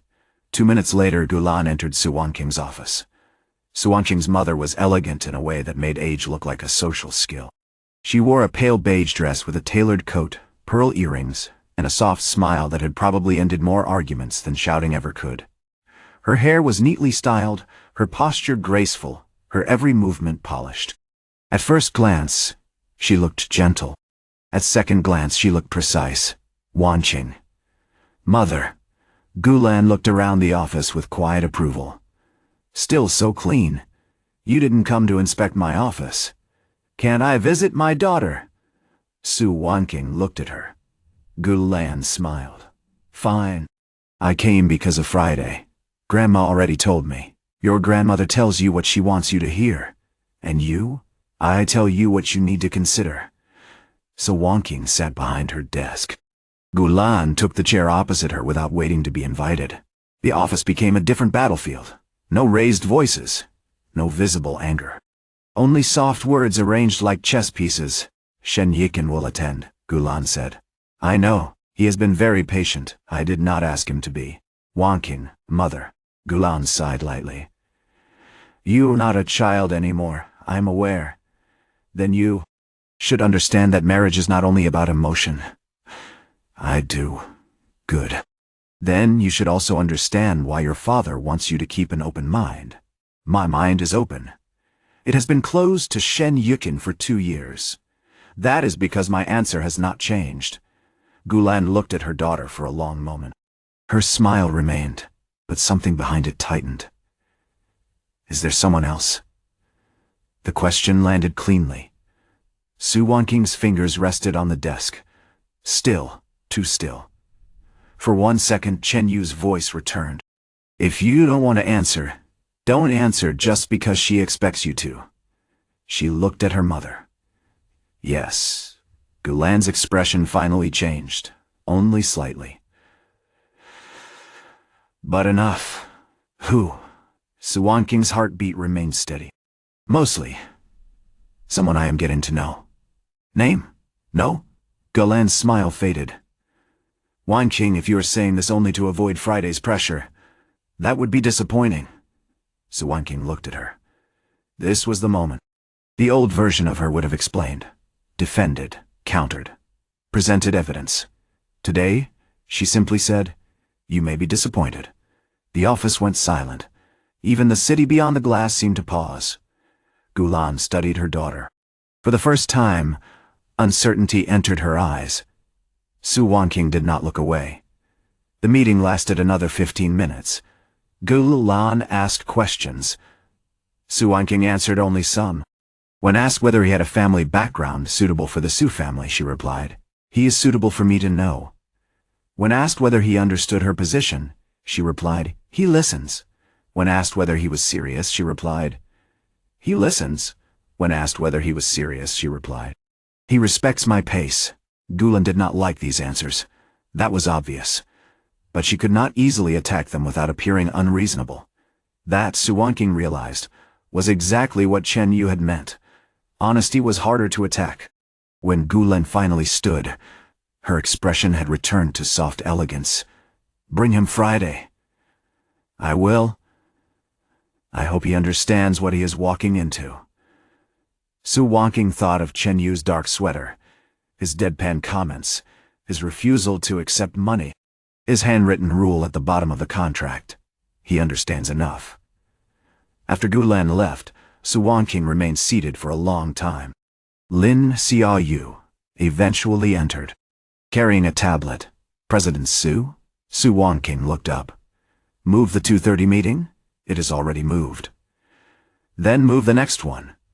Lin Xiaoyu blinked. "To when? Tomorrow." "All of it." "Yes." Lin Xiaoyu's eyes widened. President Su had just moved work twice in one day. Something historic was happening. Understood. After Lin Xiaoyu left, Su Wanking picked up her phone. She opened Chen Yu's rewritten plan.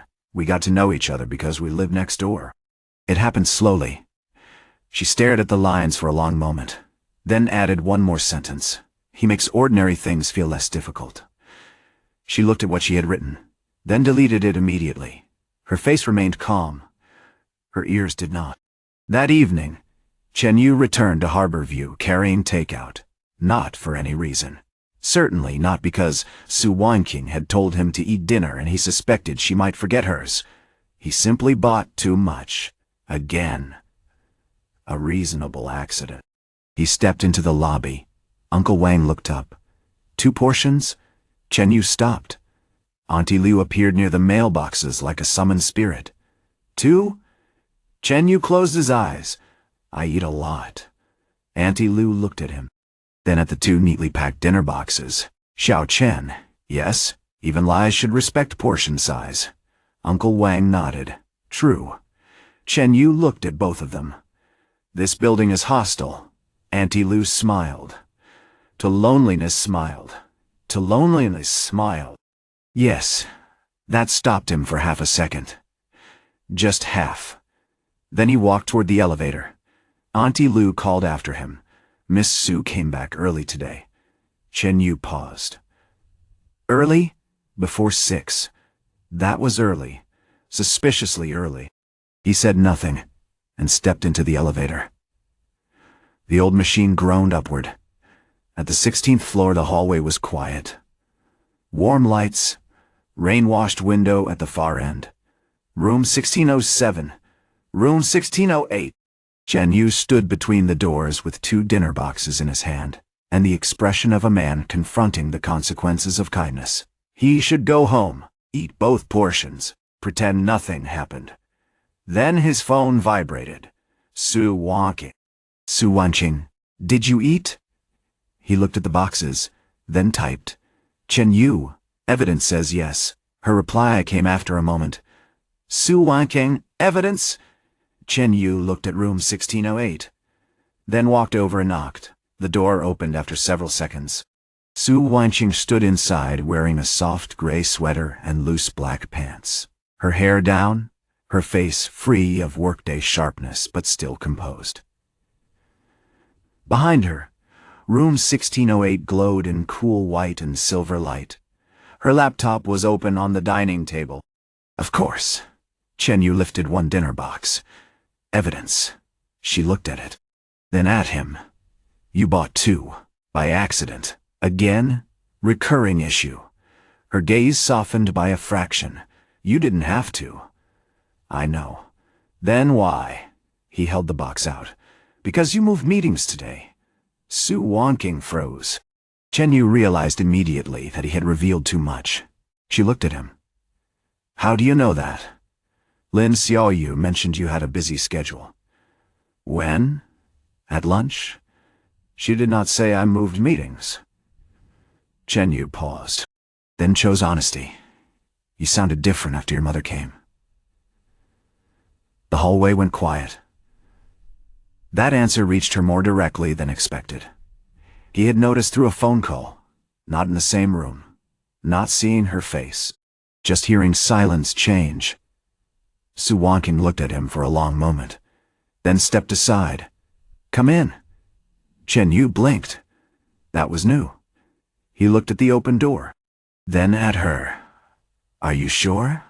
She glanced at the dinner box. It will get cold. Very Su Wanqing. He entered room 1608 for the first time. The apartment matched her. Elegant, minimalist, beautiful, too quiet. The black-white-silver palette reflected city light from the windows. The dining table was clear except for a laptop, a notebook, and one glass of water. Everything seemed placed with intention. No clutter, no warmth wasted, no evidence of rest. Chen Yu placed the dinner boxes on the table. This apartment looks like it never loses anything. Su Wanqing closed the door. Yours looks like it negotiates with laundry. Accurate. She opened one dinner box. Steam rose between them. Simple food. Rice, vegetables, chicken. Not fancy, warm. She sat opposite him. For a few minutes they ate without discussing the contract. That somehow made the room feel less formal.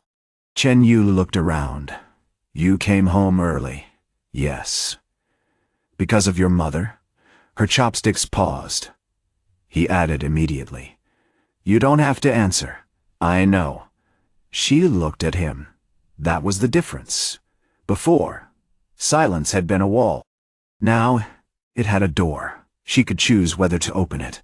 After a moment, she asked if there was someone else. Chen Yu lowered his gaze to the food. What did you say? Yes. His hand paused, just briefly. Su Wanqing saw it. He picked up a vegetable. I see. You say that when you need time. He looked at her. She had remembered, yes.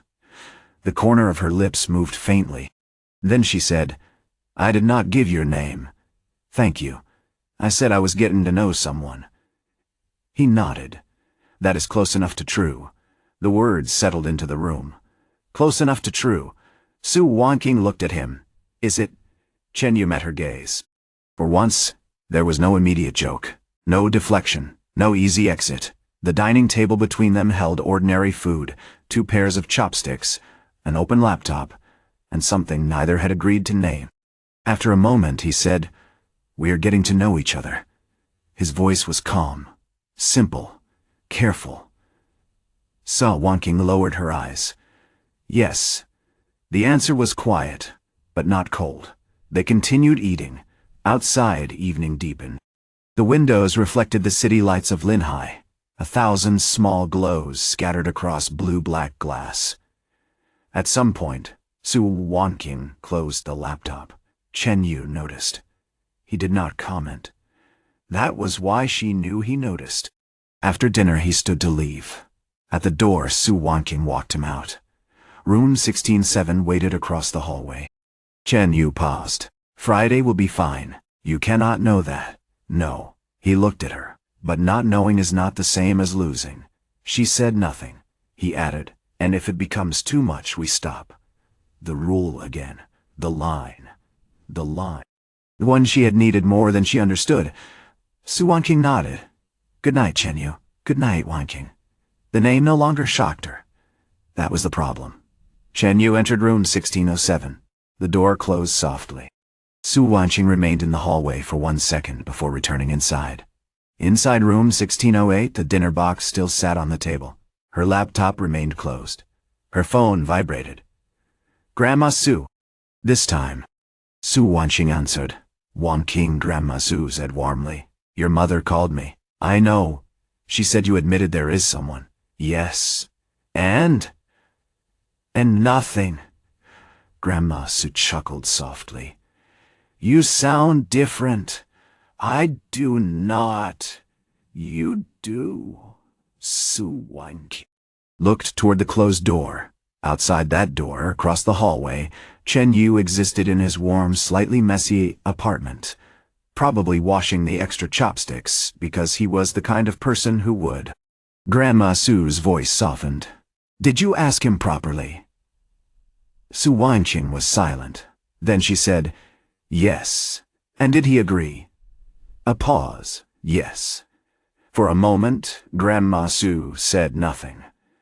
Then, quietly, good. It was not teasing this time. Not triumphant. Just relieved. That made Su Wanqing's chest tighten unexpectedly. Grandma Su continued, Then remember this, Wang.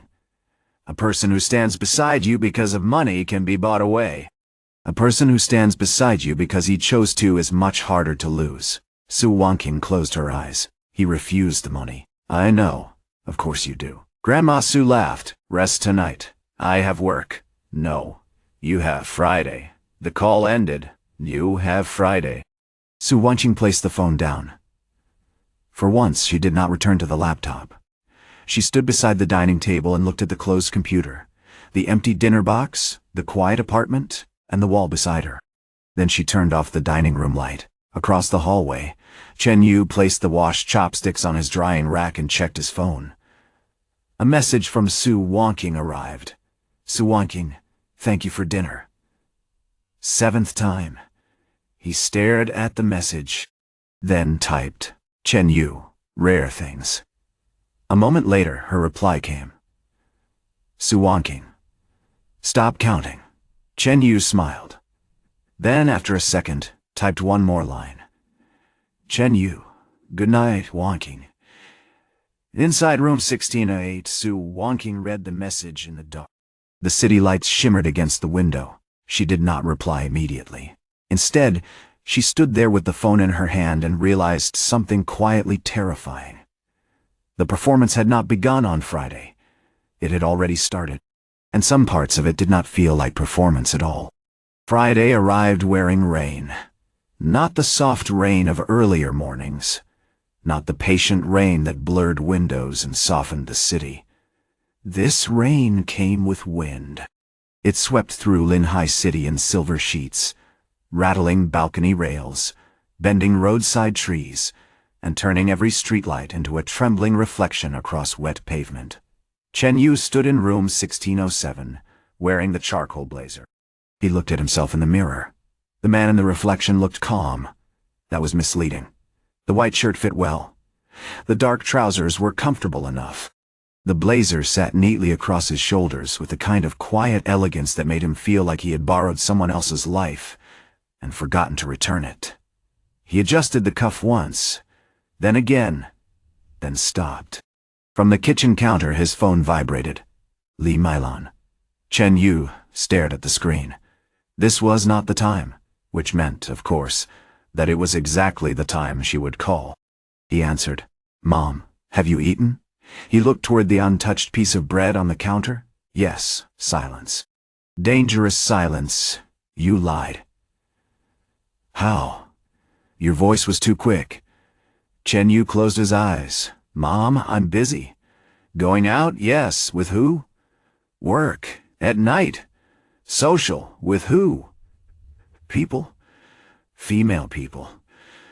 Goodbye. Mom. Chen Yu. He ended the call before she could begin an investigation. A message arrived immediately. Li Mailan. Suspicious. Another followed. Li Mailan, eat before going out. Then a third. Li Mailan, if you are with the female neighbor, be polite. Chen Yu looked at the ceiling.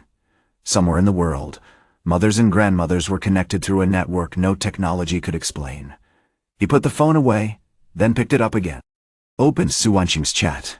The last message from her had arrived an hour ago. Su Wanqing. Driver will arrive at 6:30. Below it, his own reply. Chen Yu.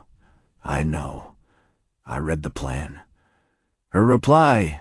Su Wanqing. You skipped section 3. Chen Yu. Section 3 was emotional posture. Su Wanqing. Exactly.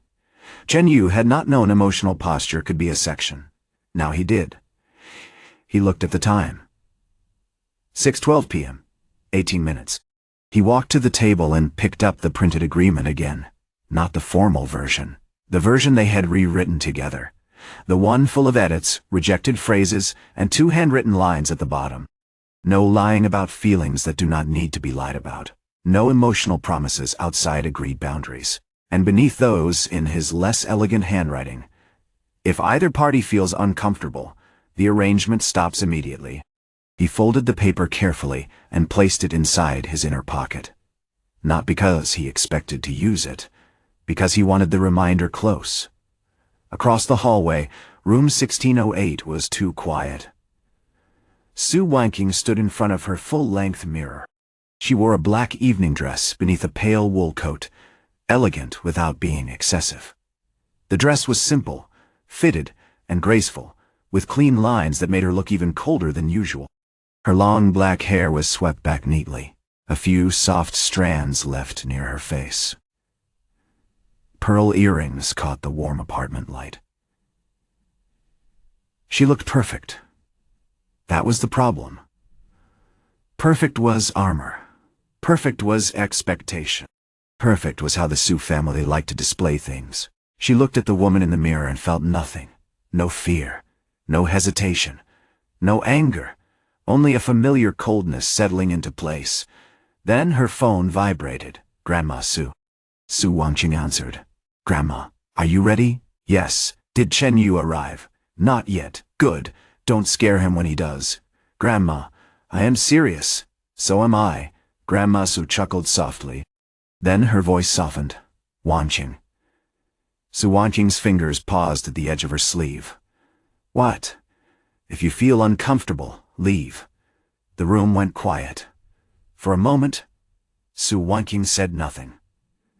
That was not Grandma Su's usual tone. No teasing, no schemes, no smiling traps, only warmth, only concern. Chen Yu told you that too, didn't he? Grandma Su asked. Su Wanqing lowered her gaze. Yes, then listen to him. He is not in charge of me. No. That is why you should listen. The words stayed in the air. Grandma Su continued. People who want to control you will tell you to endure. People who care whether you are hurt will tell you to leave. Su Wanqing closed her eyes. Outside, rain struck the window. Grandma? Yes? Why Chen Yu? There was a pause on the other end. Then Grandma Su said because he notices doors. Su Wanqing opened her eyes. What does that mean? It means he knows when to knock, when to wait, and when not to enter. The call ended soon after. Su Wanqing stood in silence for a long time. Then the doorbell rang. The sound echoed once through room 1608. She looked toward the entrance. For some reason, her heartbeat changed. Not faster, not exactly, just more noticeable. She walked to the door and opened it. Chen Yu stood outside.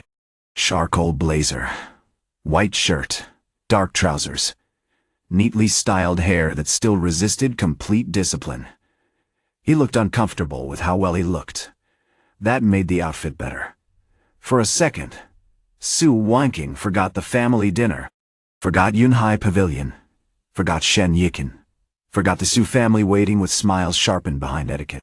She simply saw Chen Yu standing in the warm hallway between room 1607 and room 1608, looking like himself and not like anyone her family would have chosen.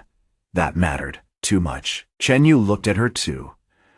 The black dress, the pale coat, the pearl earrings, the calm face, the distance. For a moment he understood why people called her the Ice Queen CEO.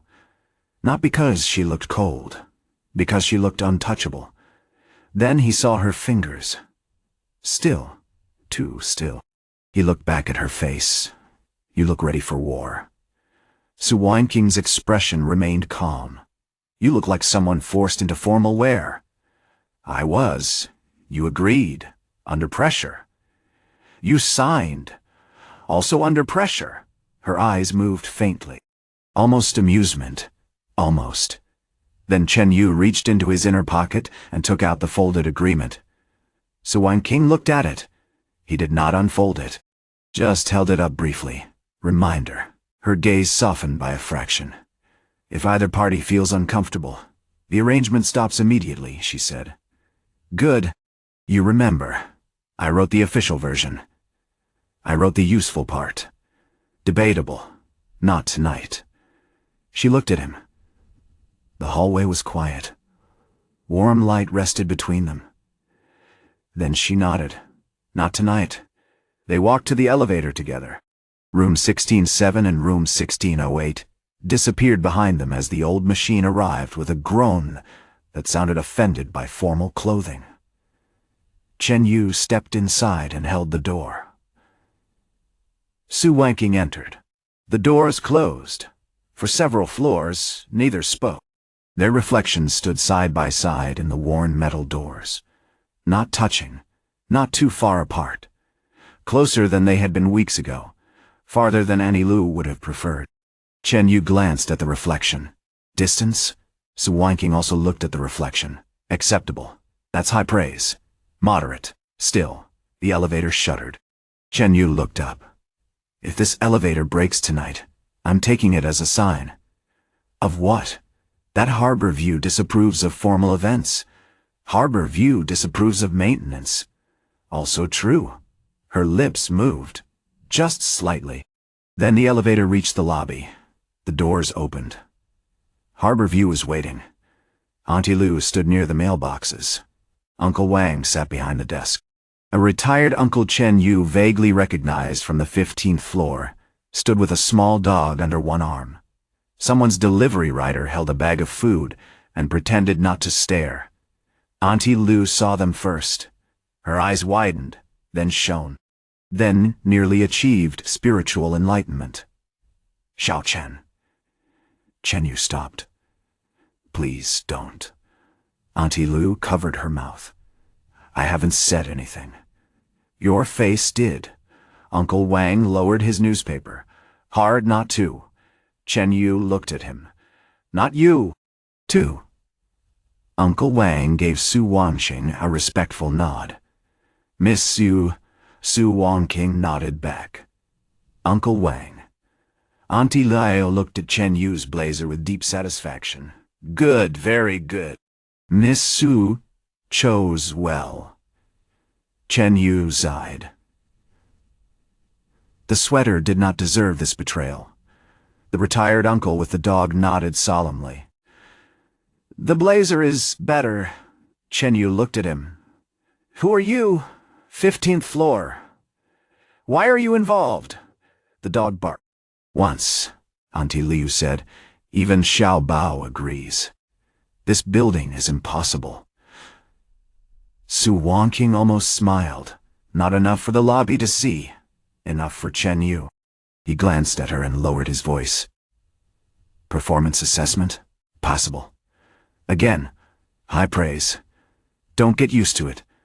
Outside, the black executive car waited beneath the awning. Rain poured beyond the entrance, silver against the night. The driver opened the rear door. Before they stepped out, Auntie Liu called softly, "Miss Su?" Su Wanqing turned. The older woman's expression had changed.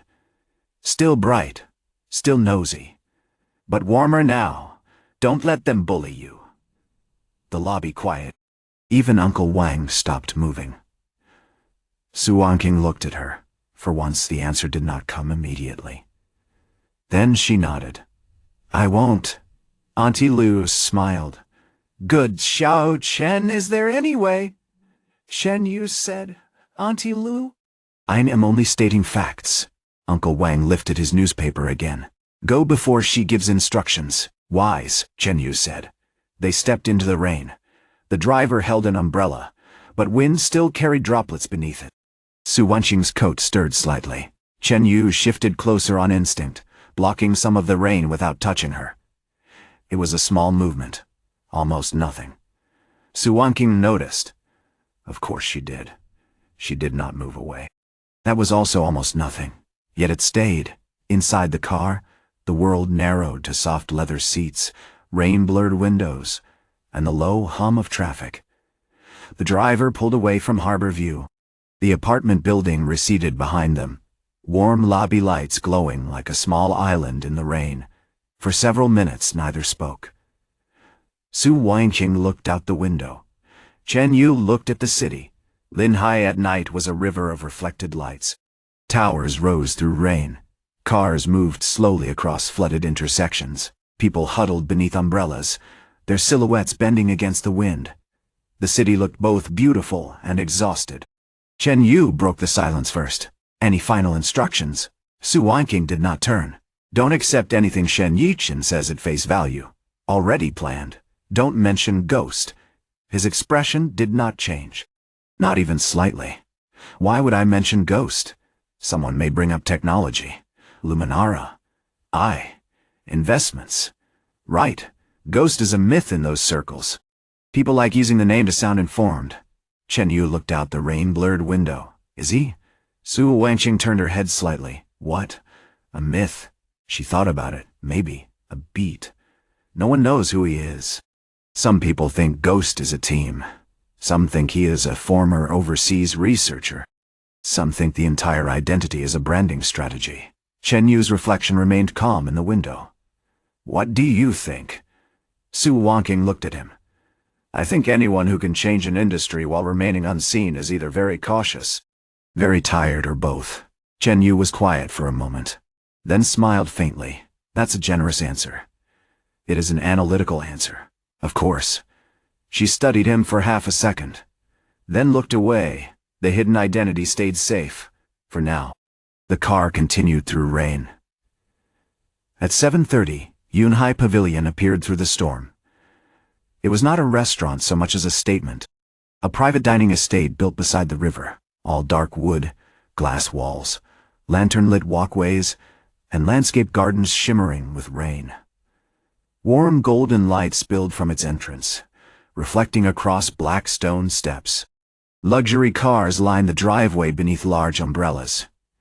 Chen Yu looked through the window. "This place looks like it has opinions about my income." Su Wanqing said. "It does." "Great." The car stopped beneath the entrance canopy. The driver opened the door. Rain rushed around them. Chen Yu stepped out first, then turned. Su Wanqing exited after him. For 1 second they stood beneath the canopy. Golden light ahead, rain behind, a family battlefield waiting inside. Chen Yu lowered his voice. "Ready?" Su Wanqing looked at the entrance. Her expression was calm again, too calm. Then she looked at him. No. The honesty landed harder than bravery would have. Chen Yu nodded. "Good. Then we go in carefully." She looked at him. That was not what most people would have said. Most would have told her not to worry. Told her everything would be fine. Told her to smile. He did none of that. He simply accepted that she was not ready and stayed beside her anyway. Suwanking drew one slow breath, then nodded. They walked inside. The entrance hall smelled of sandalwood, rain, and expensive tea. A hostess bowed and led them through a corridor lined with warm lanterns. Rain slid down the glass walls beside them, turning the garden outside into a dark watercolor of bamboo, stone paths, and water. At the end of the corridor, voices waited. Polite laughter, soft conversation, the kind of sound that carried manners before meaning. Suwanking's fingers tightened slightly at her side. Chen Yu saw it. He did not take her hand. Not without permission. Instead, he slowed his steps half a beat. Enough that she could match his pace. Enough that they entered together. The private dining room opened before them. Several people turned. The room was elegant, warm, and sharp beneath its beauty. A long round table sat beneath a hanging lantern installation. Porcelain dishes gleamed. Tea steamed in small cups. Rain traced the glass wall behind them. Overlooking the river, at the far side sat Gulan, Suwanking's mother, graceful in beige. Beside her, Su Zhenghe, Suwanking's father, looked composed and unreadable, his presence heavier than his silence. Two uncles. One aunt. A cousin whose eyes brightened as though entertainment had arrived.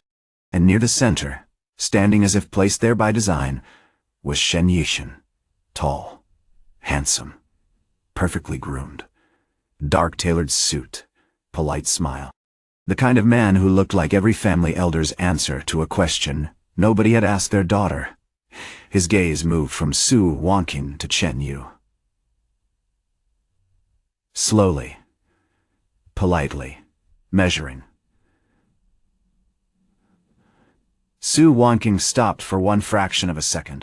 Chen Yu stepped beside her. Not forward, beside. The distinction mattered. Gulan's smile formed first. Wanking. Mother. Gulan's gaze shifted. And this is... The room quieted.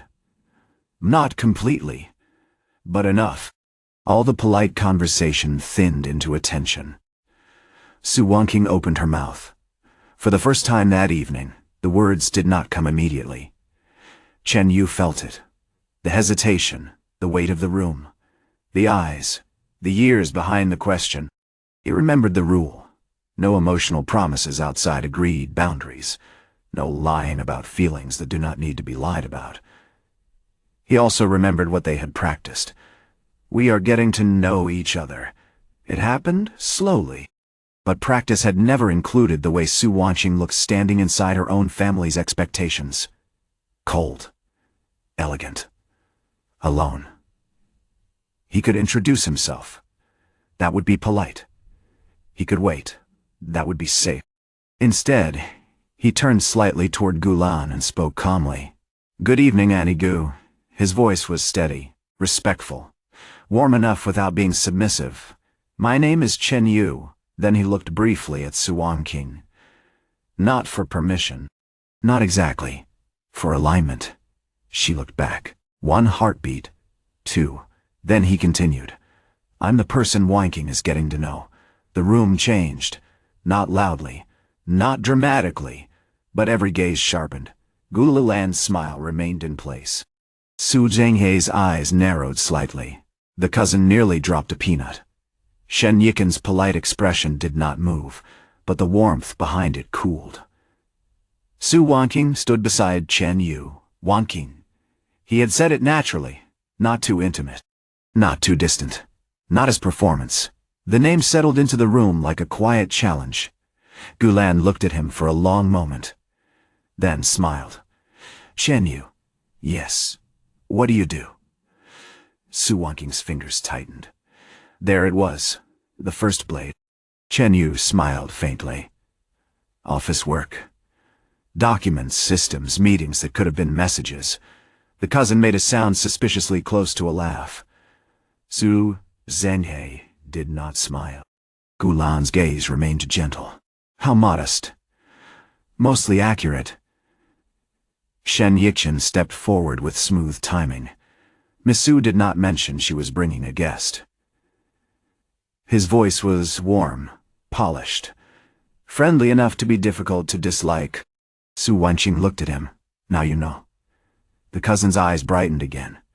Chen Yu suddenly understood that the cousin was probably the safest person in the room and also the most entertained. Shen Yiqian smiled. Of course. I only worry that the elders were not prepared. Chen Yu looked at the empty chair beside Su Wanqing's place. Then, at the clearly arranged seating, there were 2 chairs. They had been prepared. Everyone knew it. No one said it. Chen Yu smiled. Then, I'm glad Yunhai Pavilion owns extra chairs. The room fell silent for half a second. The cousin coughed. Gulan's smile deepened slightly. Su Wanqing turned her face away by a fraction. Chen Yu did not look at her. If he did, he might see the almost smile. And if he saw it, he might react. And if he reacted, the entire Su family would see more than they should. Su Zhenghe finally spoke. Sit. The meal began. It was elegant. Terrifyingly elegant. Dishes arrived one after another with silent precision. Tea was poured. Conversation flowed around business, weather, acquaintances, investments, and polite family matters that were not polite at all. Chen Yu learned quickly. Su Zhenghe spoke rarely, but every word tested direction. Gulan softened pressure with concern. The second uncle asked about work as if measuring market value. The aunt asked about Chen Yu's family with a smile that made the question feel wrapped in silk. The cousin watched everything like premium drama. Shen Yiqian spoke lightly, never attacking directly. That made him more dangerous. Through it all, Su Wanqing remained composed. Too composed. Chen Yu could feel the tension beside him, even when she did not show it. At one point, Gulan smiled and asked, How long have you known each other? Su Wanqing answered first. We live next door. Neighbors, the aunt said with pleasant surprise. Chen Yu nodded. Room 1607. The cousin immediately looked interested. Wait, opposite doors? Yes, Chen Yu said. The cousin's expression became delighted. That's dramatic. Su Zhenghe looked at her. She immediately drank tea. Gulan continued. And from neighbors you became close? Su Wanqing's chopsticks paused. Chen Yu answered calmly. We got to know each other slowly. Gulan looked at him. Slowly. Yes. He glanced at Su Wanqing, then back to Gulan. Some people are not easy to know quickly. The room quieted. Su Wanqing lowered her gaze. Gulan studied him. And you have patience for that? Chen Yu smiled lightly. I'm not very good at forcing doors open. Grandma Su would have laughed. Auntie Liu would have declared victory. Su Wanqing did neither, but her fingers relaxed slightly beside the table. That was enough. Shen Yiqian lifted his teacup. That's a thoughtful answer. Chen Yu looked at him. Thank you. Though I wonder, Shen Yiqian continued gently, whether patience is enough when standing beside someone like Wanqing. There it was. The first real attack. Polite. Soft. Wrapped in admiration. Su Wanqing's eyes cooled. Chen Yu did not rush. He picked up his cup, then placed it down. Probably not. Several gazes shifted. Shen Yiqian smiled. At least you're honest. Patience alone isn't enough, Chen Yu said. Neither is status, or family background, or knowing the right people. The table became very still. He did not raise his voice. That made the words clearer. If someone is standing beside Wanqing only because they think she is valuable, impressive, or suitable, then they are not really standing beside her. Su Wanqing stopped breathing for one small second. Chen Yu continued calmly. They are standing beside what she represents. Rain struck the glass wall. Soft. Steady. The room felt smaller. Gulan's expression shifted, almost imperceptibly. Su Zhenghe will attention now. Shen Yiqian's smile remained. Barely. "And you?" Shen Yiken asked. "What are you standing beside?" The question should have been expected. Chen Yu should have prepared an answer. He had. Responsible. Hard-working, worth understanding. Respect her pace. All usable. All safe.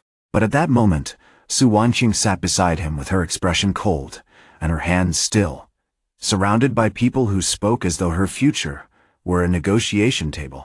And Chen Yu suddenly disliked the safe answer. He looked at Shen Yichen, then at Gulan, then, briefly, at Su Wanqing. She looked back at him, not warning, not asking, just there. The agreement in his inner pocket felt impossibly heavy. No lying about feelings that do not need to be lied about? He smiled faintly. Someone who gets tired too. The room went silent.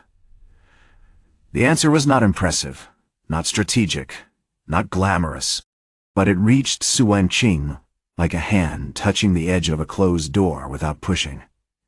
Chen Yu continued, voice calm. Someone who should be allowed to say no without explaining it 3 times. Gulan's expression changed. Gulan's expression changed. Su Zhenghei's gaze darkened. Shen Yiken's smile finally thinned. Su Wanqing stared at Chen Yu. For a moment, the entire room seemed to fade behind him.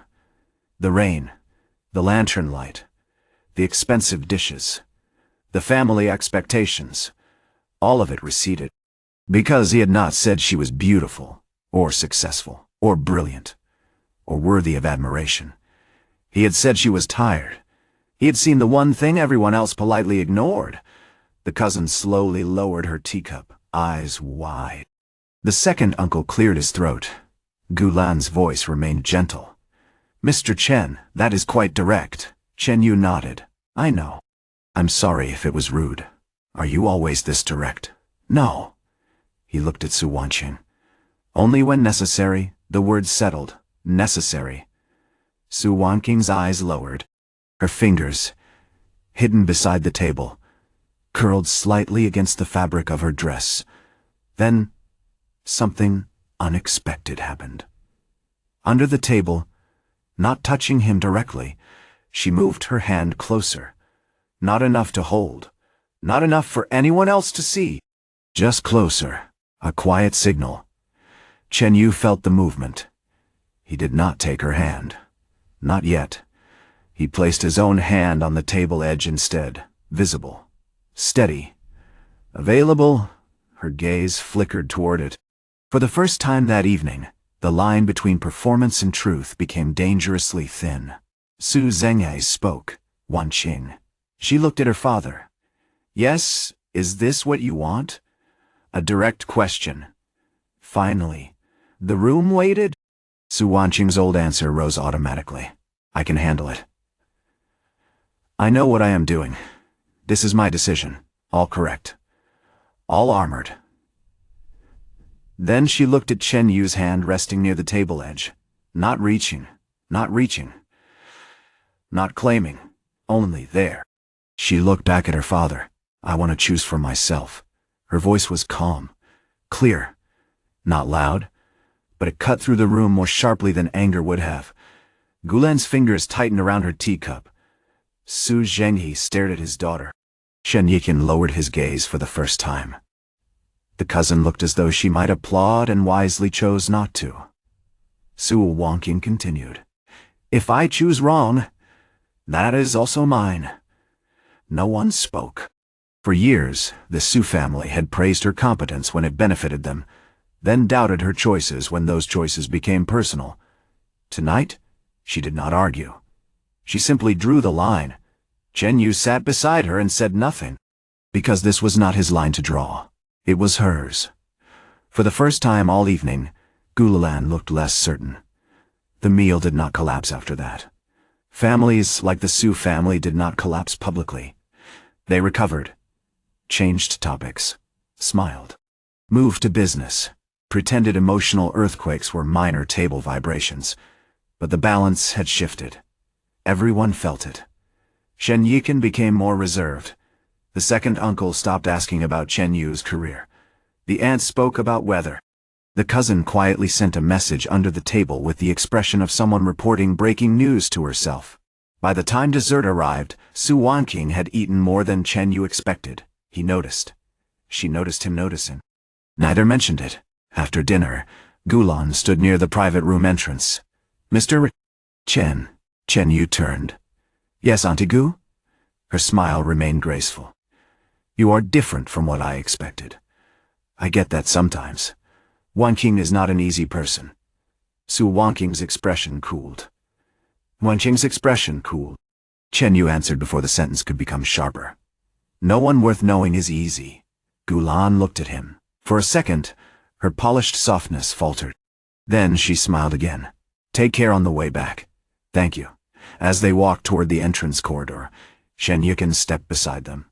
Miss Su Wanqing stopped. Chen Yu stopped half a step beside her. Shen Yiken smiled. It seems I misunderstood the situation. Su Wanqing's voice was calm. Yes, then I apologize. Accepted, he looked at Shen Yu. Mr. Shen, take care of her. The words sounded polite, almost generous. But something beneath them irritated Chen Yu. Perhaps because it sounded like Su Wanqing was something to be transferred between men. Perhaps because Shen Yichen still framed care as ownership. Chen Yu smiled faintly. She takes care of herself. Shen Yiken paused. Chen Yu continued. I just try not to make it harder. The rain outside softened. Shen Yiken's gaze sharpened for the first time. Then he smiled. Interesting. Chen Yu did not answer. Su Wanqing walked forward. He followed beside her.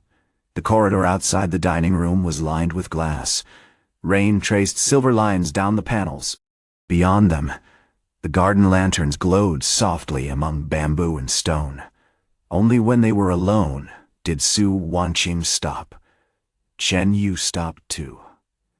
For a moment, neither spoke.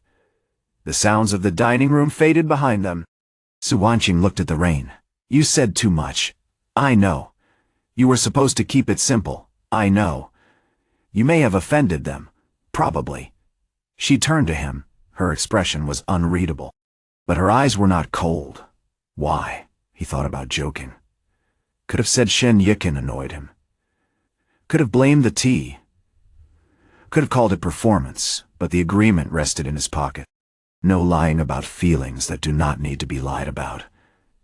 So he said because they were talking about you like a position to be filled. Su Wanqing's breath slowed. Chen Yu looked at the rain, not at her. And you looked tired. The words were softer this time. Less public, more dangerous. She stood very still. Then said, that was not part of the performance. No. Then what was it? He looked back at her. The corridor lanterns reflected in her dark eyes. Rain whispered against the glass beside them. For one moment everything felt too close. Not physically. Something else. A line neither had written. A rule neither had named. Chen Yu answered quietly, the part that did not need to be fake. Su Wanqing's fingers tightened at her side. A distant voice called from the entrance. Their driver had arrived. The moment broke. Not completely, but enough. They returned to the car in silence. During the ride back, neither spoke much. The rain outside softened into mist. Linhai City slid past in dark blues and golds. Su Wanqing looked out the window.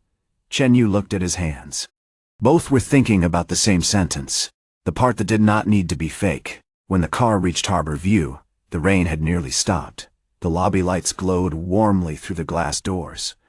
Auntie Lu was not there. Miracle. Uncle Wang sat behind the security desk. He looked up when they entered. One glance at their expressions was enough. He folded his newspaper. Long dinner? Chen Yu said, very. Uncle Wang looked at Su Wanqing. Good? Su Wanqing paused, then nodded. Good enough. Uncle Wang grunted softly. Good enough is underrated. They entered the elevator. The old machine groaned upward. For once, neither joked. On the 16th floor, the hallway welcomed them with warm yellow light. Room 1607. Room 1608. 2 doors, 1 contract. Far more truth than either had planned. They stopped between their apartments. Chen Yu looked at her. "You did well tonight." Su Wanqing's eyes moved to him. Operational feedback? No. The quiet that followed was unbearable. Then he added just truth. She lowered her gaze. For once she did not argue. "Thank you." He smiled faintly. 8th time.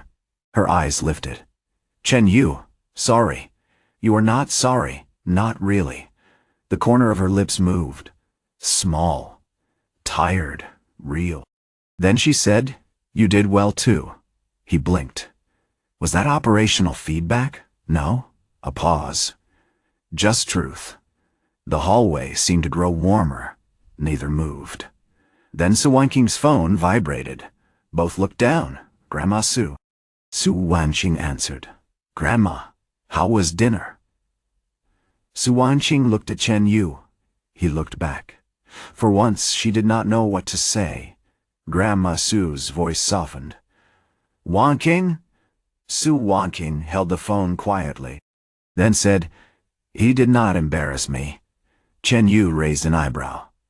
That sounded very Su Wanqing. Then, after a pause, she added, "He stood beside me." The words were simple, but they changed the hallway. Grandma Su went quiet. "Chen Yu did too." Su Wanqing seemed to realize what she had said only after saying it. Her fingers tightened around the phone. Grandma Su's voice came gently. "Good." The call ended. Silence returned. Chen Yu looked at her. Su Wanqing looked away first. "Good night, Wanqing." She stopped with her hand on her door. He did not know why he called her. Only that he had. She turned. Chen Yu looked at her beneath the hallway light. The black dress, the pale coat, the tired eyes, the guarded expression. The woman everyone called difficult. The woman who had finally said, "I want to choose for myself." He smiled softly. Rest tonight. No joke, no deflection, no performance. Just the same words he had said before, now carrying more weight. Su Wanqing looked at him for a long moment, then nodded. "You too." She entered room 1608. The door closed. Chen Yu remained in the hallway. Inside his pocket, the folded agreement felt different now, less like a contract. More like proof that something fragile had begun under the name of a lie. He entered room 1607. Across the hallway, Su Wanqing stood behind her closed door, one hand resting lightly against the wood. The apartment was quiet. Her phone rested in her hand. The dinner was over. The Su family had seen him. Shen Yichen had seen him. Shen Yichen had seen him. Her mother had heard her say she wanted to choose for herself. And Chen Yu had stood beside her. Not perfectly, not safely, not according to plan, but sincerely. For the first time in years, Su Wanqing did not feel victorious after surviving her family. She felt tired. Seen? And less alone. Her phone vibrated again. A message from Grandma Su. "Grandma Su, I told you. He is better than the photo." Su Wanqing stared at the message. Then, very slowly, she looked toward the wall separating room 1608 from room 1607. Rainwater slid down the window behind her. The city beyond Harbor View glittered softly after the storm. In room 1607, Chen Yu took off the blazer and hung it carefully over the chair. His phone vibrated. "Li Meilan," he opened the message. "Li Meilan, did you eat?" He looked at it, then laughed quietly. After a moment he replied, "Chen Yu, yes." Li Meilan, alone. Chen Yu paused. Across the hallway, beyond one wall, Su Wanqing existed in the quiet. He typed, "Chen Yu, no." For several seconds there was no reply. Then Li Meilan sent one line. "Li Meilan, good." Chen Yu sat down on the edge of the sofa. The room was warm. The city outside was wet. The agreement lay folded on the table. And somewhere in the space between room 1607 and room 1608, the fake relationship had crossed its first line. Not through a kiss, not through a confession, not through holding hands, through one sentence spoken in a room full of people who wanted performance. He stood beside me. That night, neither Chen Yu nor Su Wanqing slept early, and neither of them blamed the rain.